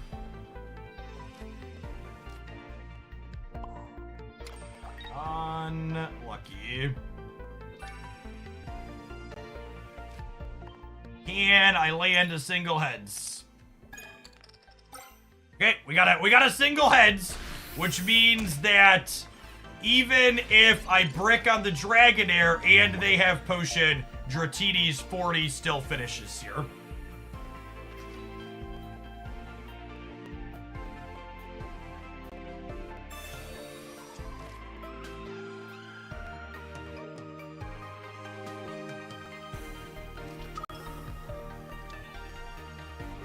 Oh, Articuno with the Pidgeot line is interesting. I haven't seen that before. I think Pidgeot in general is another one of those underexplored stage ones that's very powerful.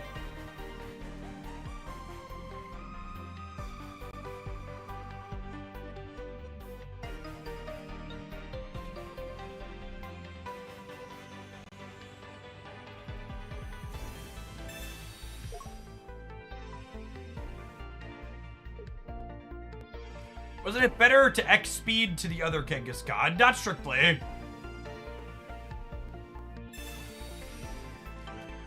Then I'd have to put an energy on the other Kangaskhan, and then I don't get to develop an energy on the Dratini. Oh look, they red carded me and I found the Dragonair. That's interesting. I, for one, am shocked at the turn of events that my opponent shuffled my hand back into my deck that was kind of bricked and made my hand better.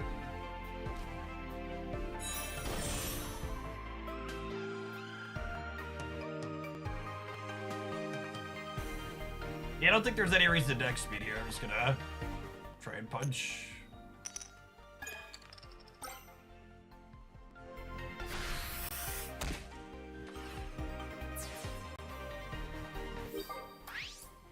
And this again goes back to the core game theory reason of why red card is a terrible card in my opinion. In the event that your opponent's hand is small or big in Pokemon Pocket, their hand is probably big because they're partially bricked. So even when you're red carding your opponent's 4, 5, or 6 card hand, you're often being helpful to them.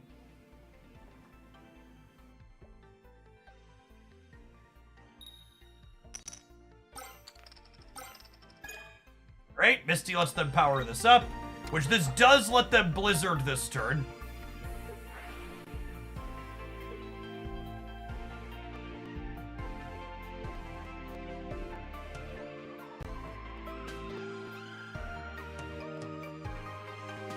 Oh, jeez.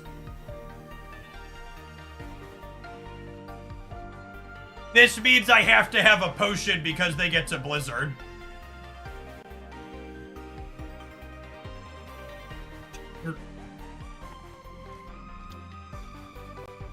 Or the Dragonite has to murder the Articuno, one of the two. Chat, they'd kill the duck, and then the Kangaskhan is on 10 to die next turn. The duck didn't lose this game. Them hitting heads on the Misty lost the game potentially. If Dragonite doesn't put up. Dragonite could run a little bit above. Wait, they're leaving? Alright, deal. We technically needed Dragonite to hit the Articuno 3 times to win that game, but if they want to say Dragonite never misses, we take those.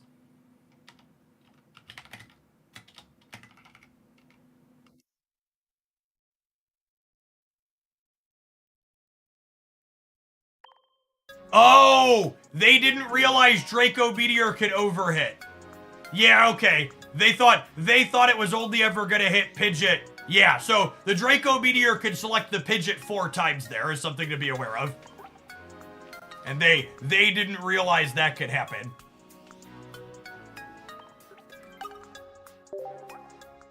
Okay, yeah. Yeah, it's something to be aware of. So I could have won that game. We're about 50, yeah? A little under 50-50.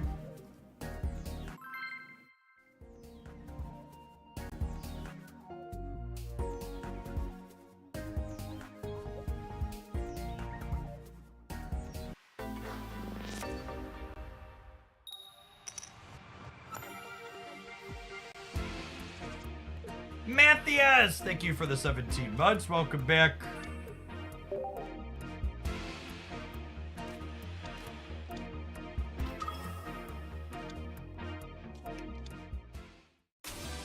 Oh, they have first energy advantage on Mewtwo, which is huge.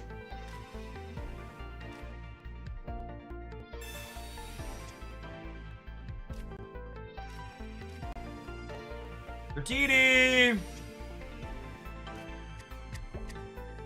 Between missing Dratini and then having first energy advantage, it's gonna be a tough game.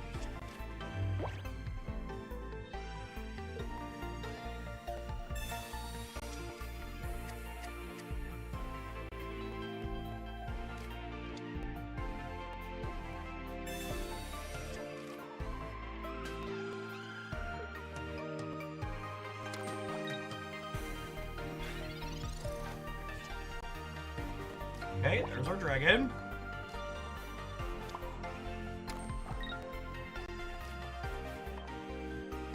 I'm gonna start putting points on Mewtwo here. Farfetch'd into Kangaskhan alone could pressure this Mewtwo out of the game.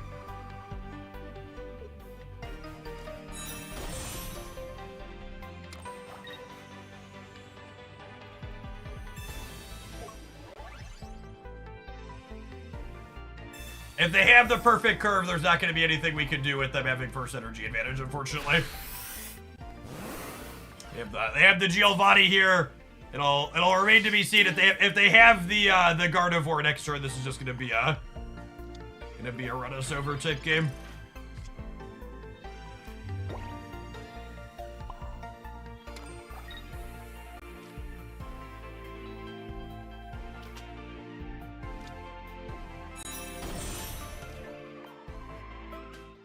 Papa Taki, thank you for the 11 months. Welcome back.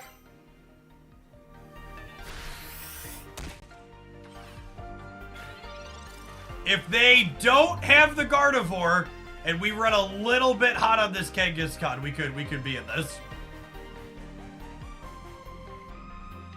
Gardevoir on curve here lets them crack us for 150.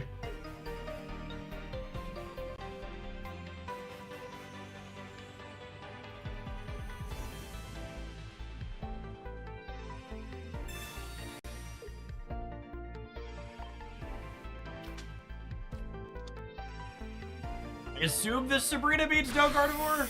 Cool. And then this potion here means that they have to use their big attack next turn. Which means that if we need 3 heads out of 4 coins to win this. I need 3 heads between these 2 and the next 2. Okay.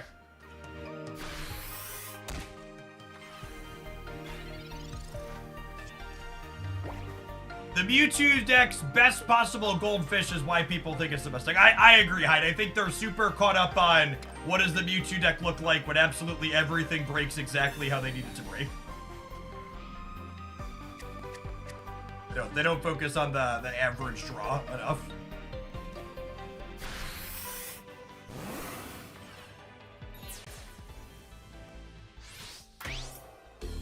Oh no, red card. Anyways.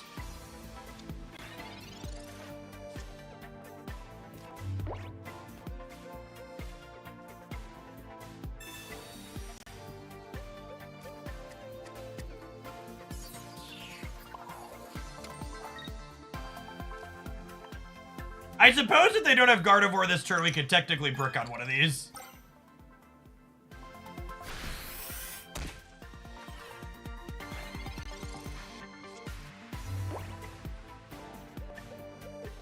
Although I think the not hitting double heads here means even if they're missing Gardevoir, we probably need, we're probably going to be in trouble just because they could retreat this and probably pick up a second knockout point before we can finish.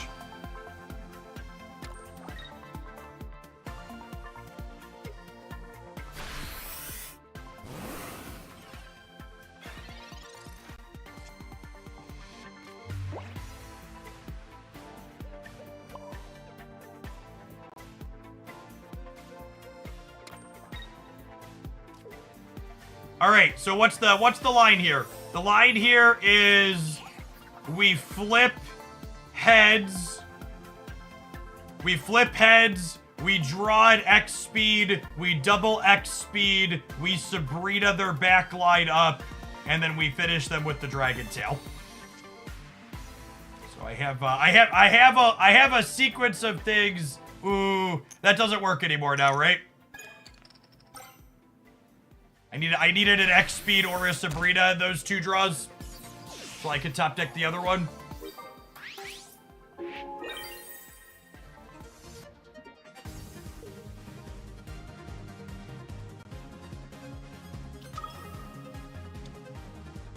I suppose if they continue missing on Gardevoir, which is unlikely, there's only 5 cards left in their deck. If they continue missing on Gardevoir, we could also have a shot.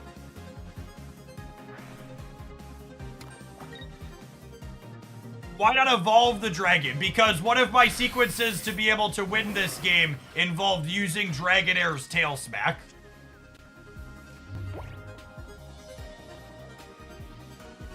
So again, my out to win here was draw second X speed, draw Sabrina. X speed back to the Dragonair, Sabrina up something the Dragonair could knock out, and then knock it out.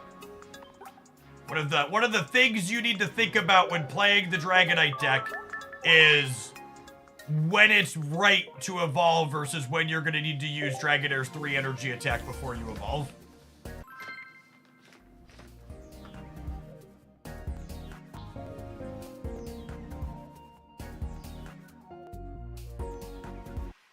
Conqueror, the thing you need to be aware of is that a lot of the people who are trying to kick up crap in my direction on social media are smaller content creators who are trying to gain notoriety by being negative, because being angry and negative generates interaction. And you'll note that most of them are paying Elon Musk for Twitter to promote their negativity. Giggity Gary! I need to get a bigger, louder notification for when donations come through, because I always freaking miss them. Thank you for the truly absurd support you provided for my content over the last little bit, and continue to. Hope you're doing well.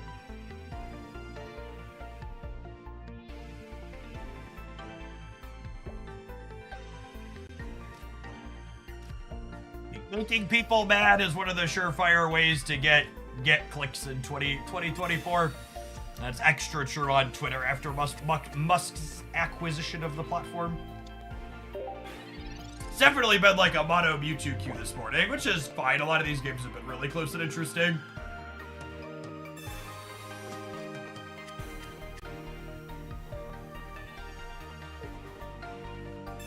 Yeah, one of the people riling up stuff on Twitter cracked a joke with one of the people in their mentions about how it would be fun to invade my local government as a conservative to cause me personal pain. So there are probably people who, in addition to trying to gain content notoriety, are probably upset about the politics we talk about here on occasion.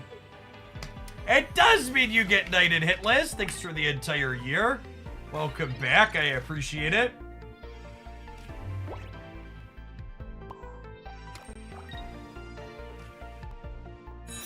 All right, Kenga.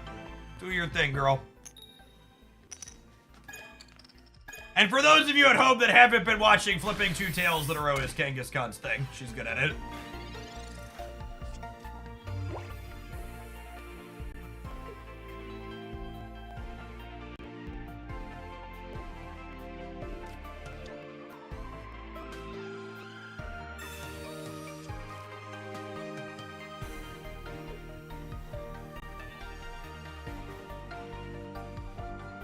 I thought it was me constantly getting 2 tails. I mean, I'm sure if you go back and check 100% of the Kangaskhan coin flips we had over the course of this stream, we're right about in the middle. We've had some double talks too.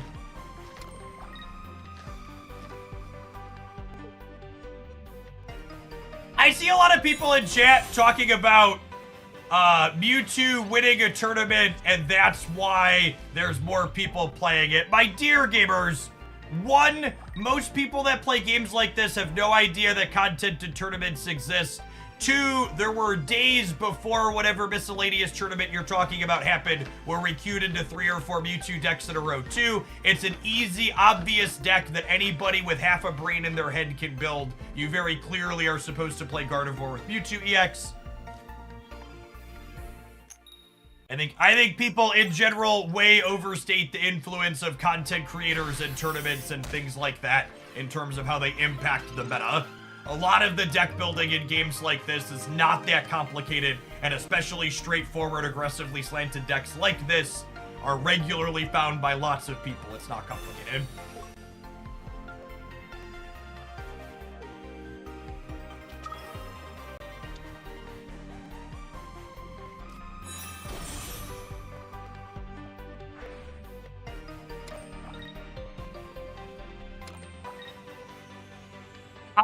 I absolutely love the game board monetization that they have in this game, and I think it's incredibly disappointing that Marvel Snap is 2 years in and hasn't monetized game boards yet.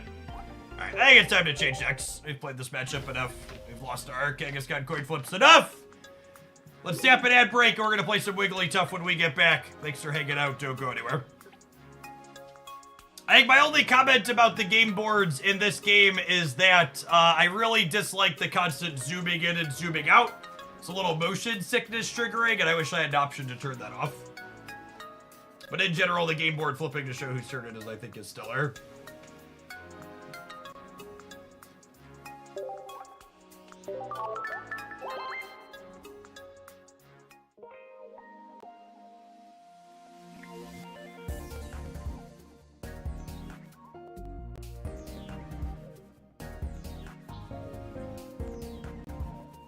I don't think you can play 2 stage 2s and a stage 1 in the same deck. I think that's probably too many in one game.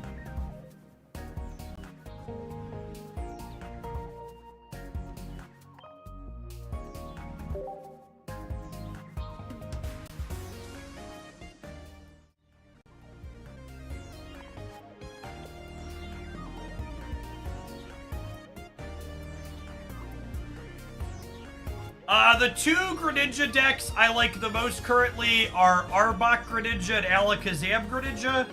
I'm not sure which of those 2 I prefer, but I like those 2. Wandering Omen, thank you for the 25 bucks. I think we played the Blaine Bird deck on Friday, if I recall. Yeah, the 11th was when we played the Blaine Bird deck. I like that one too, honestly. Sweet. All right, we're gonna start here with some Wigglytuff, I think. With the basic idea here being relatively straightforward, we're gonna start with solid 1 knockout point attackers to apply early pressure, and then we'll finish with either a Wigglytuff EX or an Executor EX.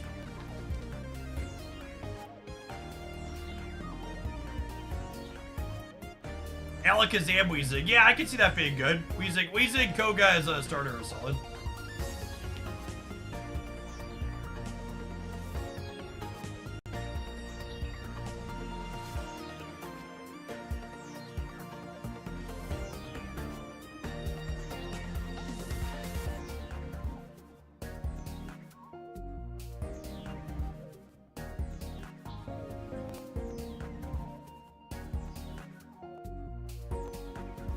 And those, you're on double energy or just for Greninja's ability? I have been playing double energy in Arbok and the Alakazam decks, because both Greninja, Arbok, and Alakazam, they all take a colorless, so they're a little bit more forgiving to the energy variants. Obviously not guaranteed to be perfect every time, but works more frequently than it doesn't.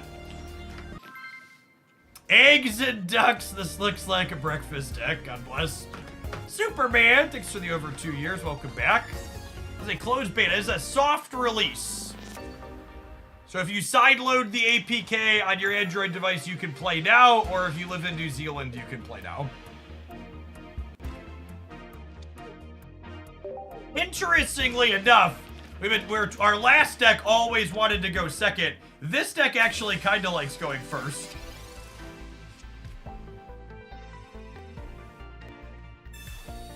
Executor is a good example of a card that likes going first, because you could evolve into stage 1 on turn 2, attach your first energy, and then crack with a stomp. Executor is like a lower variance Kangaskhan, always gets the guaranteed 30, sometimes does 30 more. Loosely, it is a deal 45 for 1 energy, which is above rate.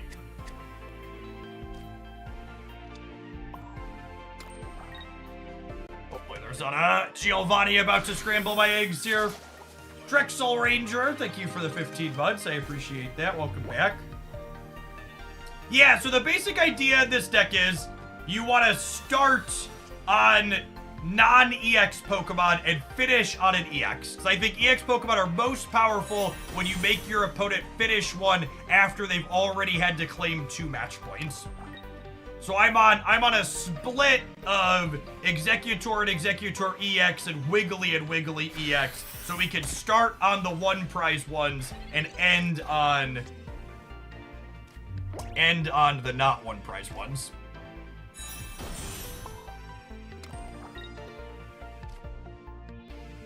Do I want to Erica for the sake of staying healthy? I think so. It burns my supporter for the turn. Erica could heal 40, but I think I just want to take the heal 50 in now. One of the interesting things about having Wiggly and Wiggly EX in the same deck as well is that regular Wiggly cracks for 2 energy, whereas EX Wiggly cracks for 3. So it gives us kind of some flexibility on how many energy we need to attack with it. Whereas Executor and Executor EX are very similar. They just do slightly different damage and have different HP. What do you consider an odd rate 1 energy damage? It depends on the Pokemon. So for stage 1s, on rate 1 energy is 40 damage. But for basics, it's closer to 30.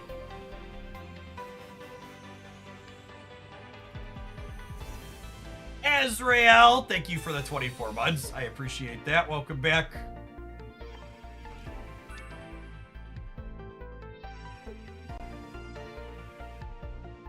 This is my Duke. There are many like it, but this one is mine.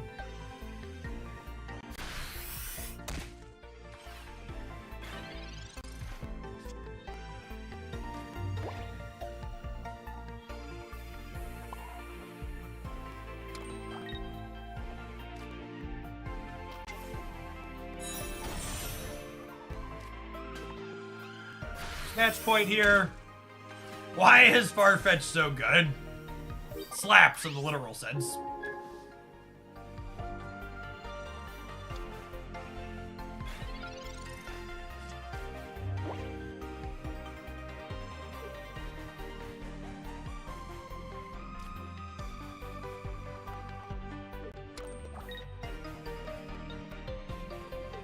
Now, the scary part here is Machamp EX does one-hit KO. I believe both my dorks because of Wiggly's weakness to fighting. I think Machamp EX is 130. If I recall correctly, Wiggly sleeping could get us across the finish line, though. Is it 120? If it's 120, that's great for us, because it means Executor lives through 1. It's 120 or 130. It's definitely hits for 3. 3 energy. I don't see a ton of play. It's, you know, we highlighted with it. Sees a little bit of play, but not a ton.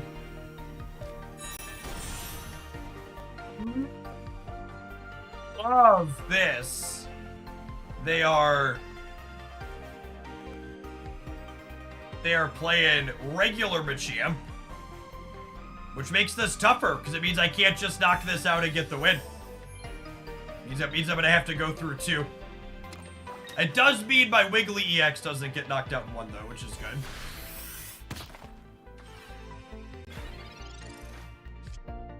I wonder if they're playing a split of them. That could be a thing they're doing as well.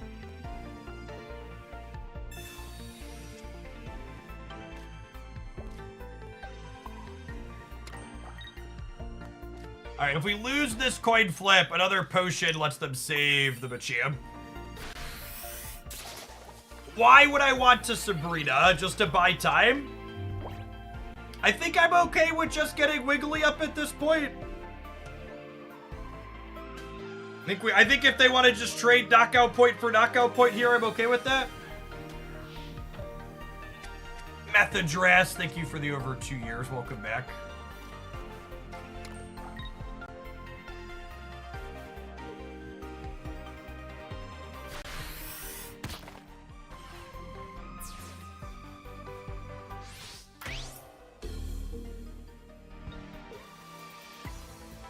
Yeah, Wiggly picks this knockout up.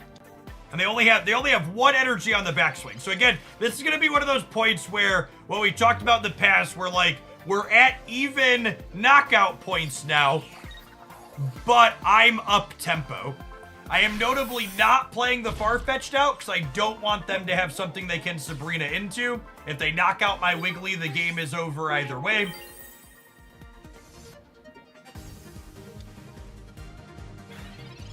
We will... Maybe this situation means the Sabrina was right, because now if they have a Machamp, I die, right? Because evolving clear status conditions.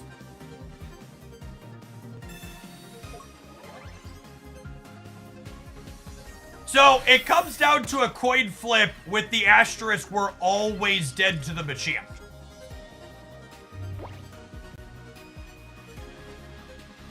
Yeah, maybe Cody was right that it was worth Sabrina-ing the previous turn. So if they don't have Machamp and the sleep works, we win. If they have the Machamp, we're dead either way.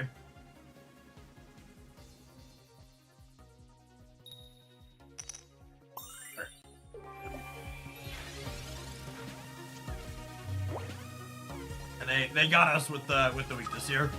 And they had the Machamp either way. It is 120. Noteworthy.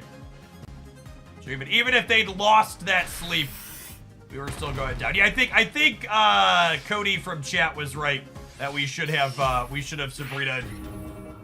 We should have Sabrina the other one up to spread damage out more evenly. The full art Machamp EX goes hard.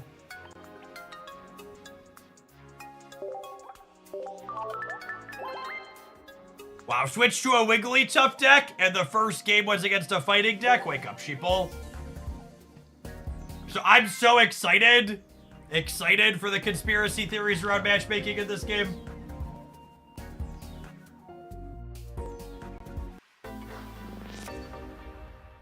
Catlin, thank you for the 1.5 years. Welcome back.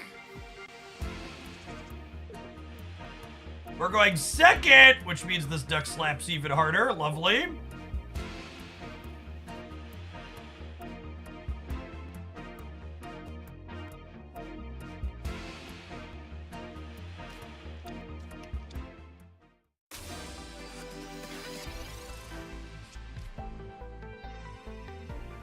Will trading be available on release day? I hope so. We have no official communications about what to expect from this game other than the fact that the global launch is on the 30th.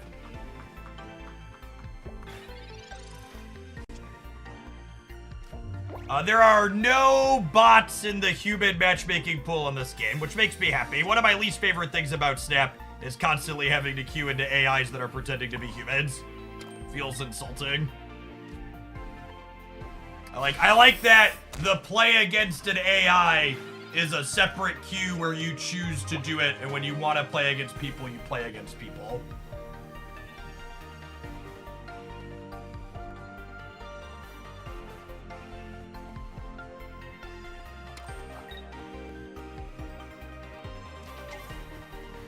There are no critical hits in Pokemon Pocket, no. Tail Whip! Spicy. Wow, way to deny my duck its God-given right to slap.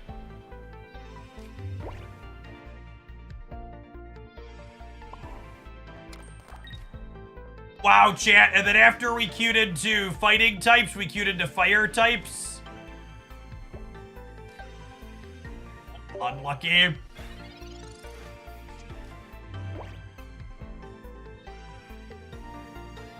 Makes you think.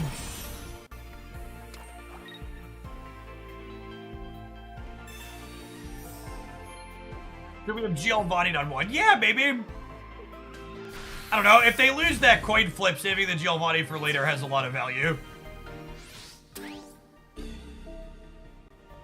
You currently don't even need to play a game to do daily quests in Pokemon Pocket.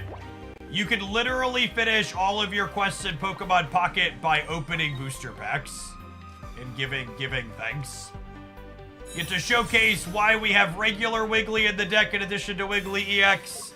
This 2 damage deal 60 that we get to crank up here. Hit him with the hyper voice. Looking pretty good. And again, we're even on match points now, but we're up in terms of energy on board, which has a lot of value. If the opponent has a Sabrina, they take their second match point on Execute, which is a little scary, but we're still a little bit ahead, I think, there.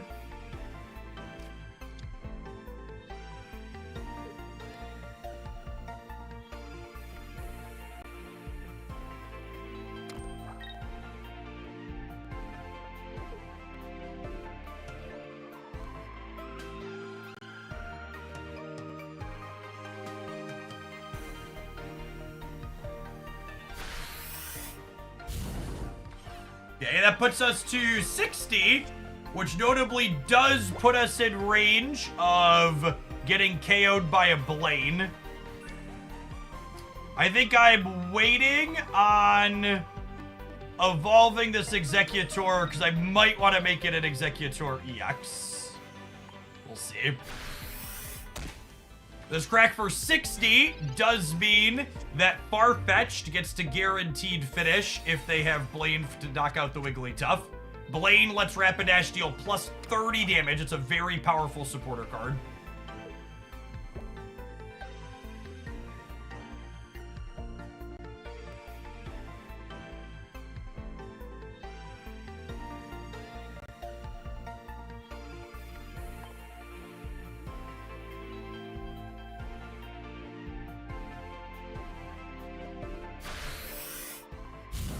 No Blaine here is a really big deal for us.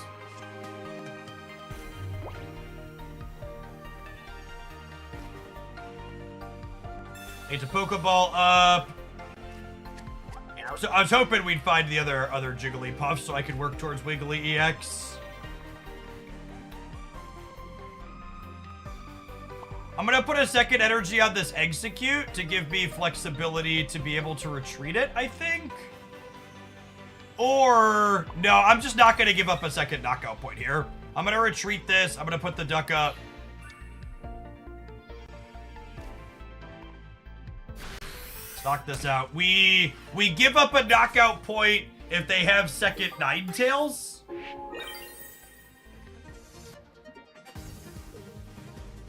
This makes them have it.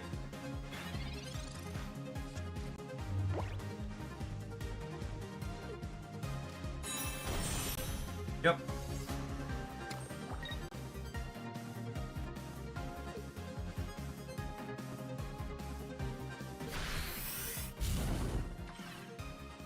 So my Wiggly's out of energy because I had to retreat it.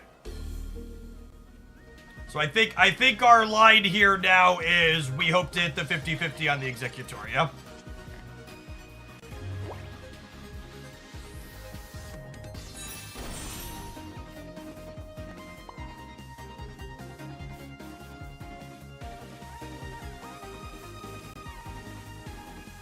So we get to Sabrina the duck up. And then hopefully this duck gets ducked up by our eggs here. I'll put an energy on to give us flexibility to retreat down the line potentially. Yeah, buddy. Crunch.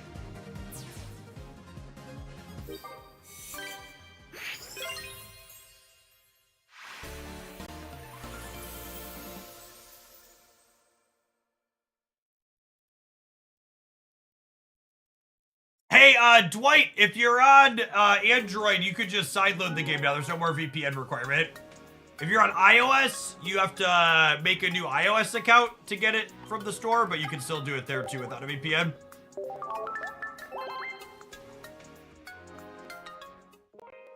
Start opening, ripping some packs.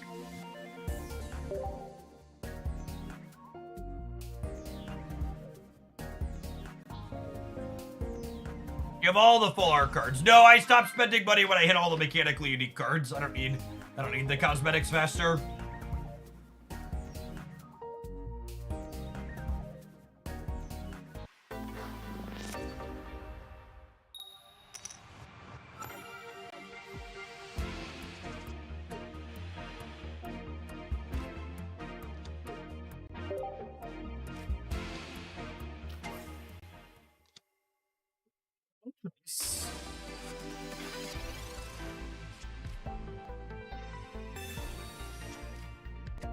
Yeah, I do have flares on a few characters I've played a lot of, like Alakazam and Greninja. Not having a Farfetch'd or an Execute on one kind of feels bad. So Moltres here is a ramp card. Inferno Dance gives them more energy faster for their bench Pokemon to help them set up Charizard. I don't know that we're going to be able to apply enough pressure against this deck if they have a good draw when we're not starting on Execute. Where are all those Mewtwo's we were playing against with the Dragonite deck? It's been all fire and fighting all the way down since we switched to this one.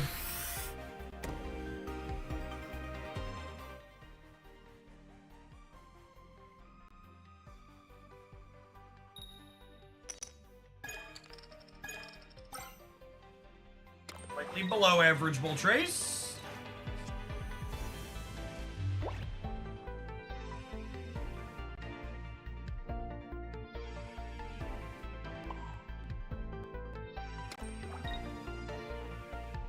The question is, do I want a Sabrina before we take them to Pound Town? I think the answer is yes. I'm not doing anything else this turn.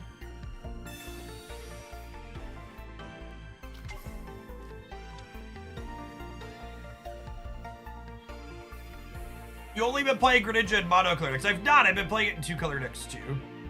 I think this isn't going to be a game where we're just 2 EX Pokemon, so I'm going to get that evolution out. I'm not evolving Jigglypuff yet because I want to get a Pound in here before we evolve up.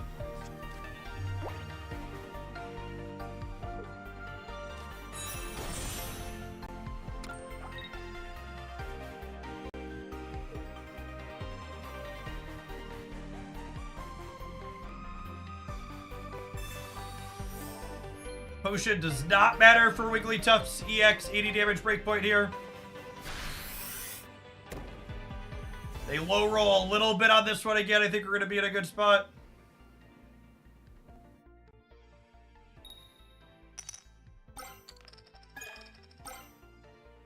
That's pretty good. If they have Charizard on curve, we might not be able to get out of this. We'll see, eh?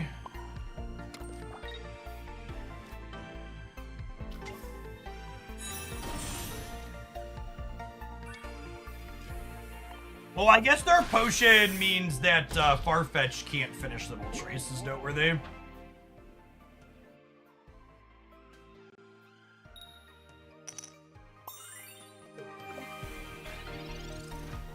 Are not so sleepy anymore.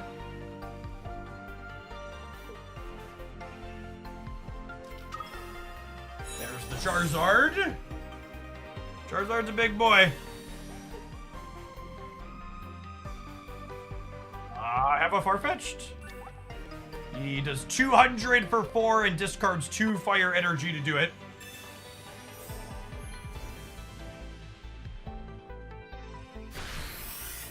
Vileplume's a stage 2 though, yeah?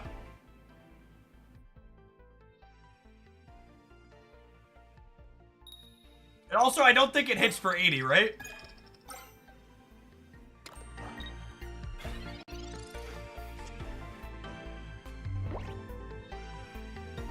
Does hit for 80. That might be worth exploring then.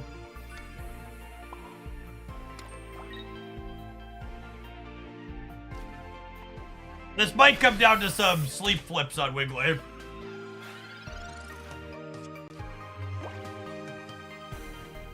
I assume we're gonna see attach energy to Moltres, retreat, crack me for,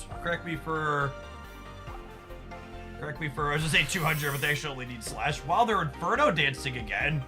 I'm really surprised they're giving up the knockout here. I feel like that's a mistake.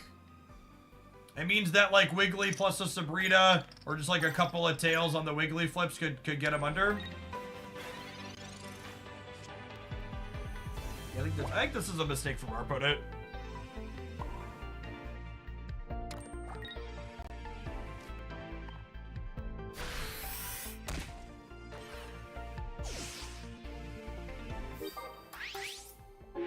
So the way this works now is they put up Charizard.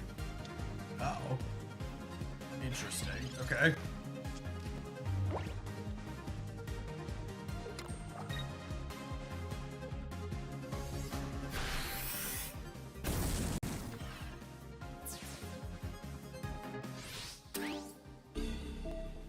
I mean, they comes down to a sleep flip this turn, yeah? Hollow, thank you for the 2 years. They lose this sleep flip, they lose the game.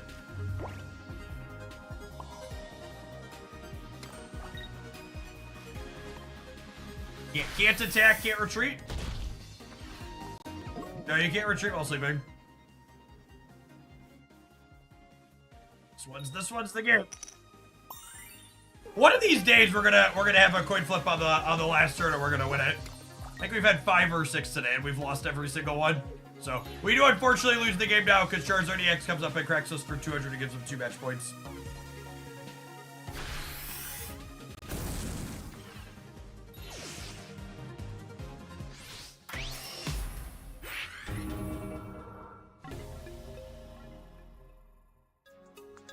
I think if the opponent had made better choices there, they would have had to lose 2 sleep flips in a row instead of just 1.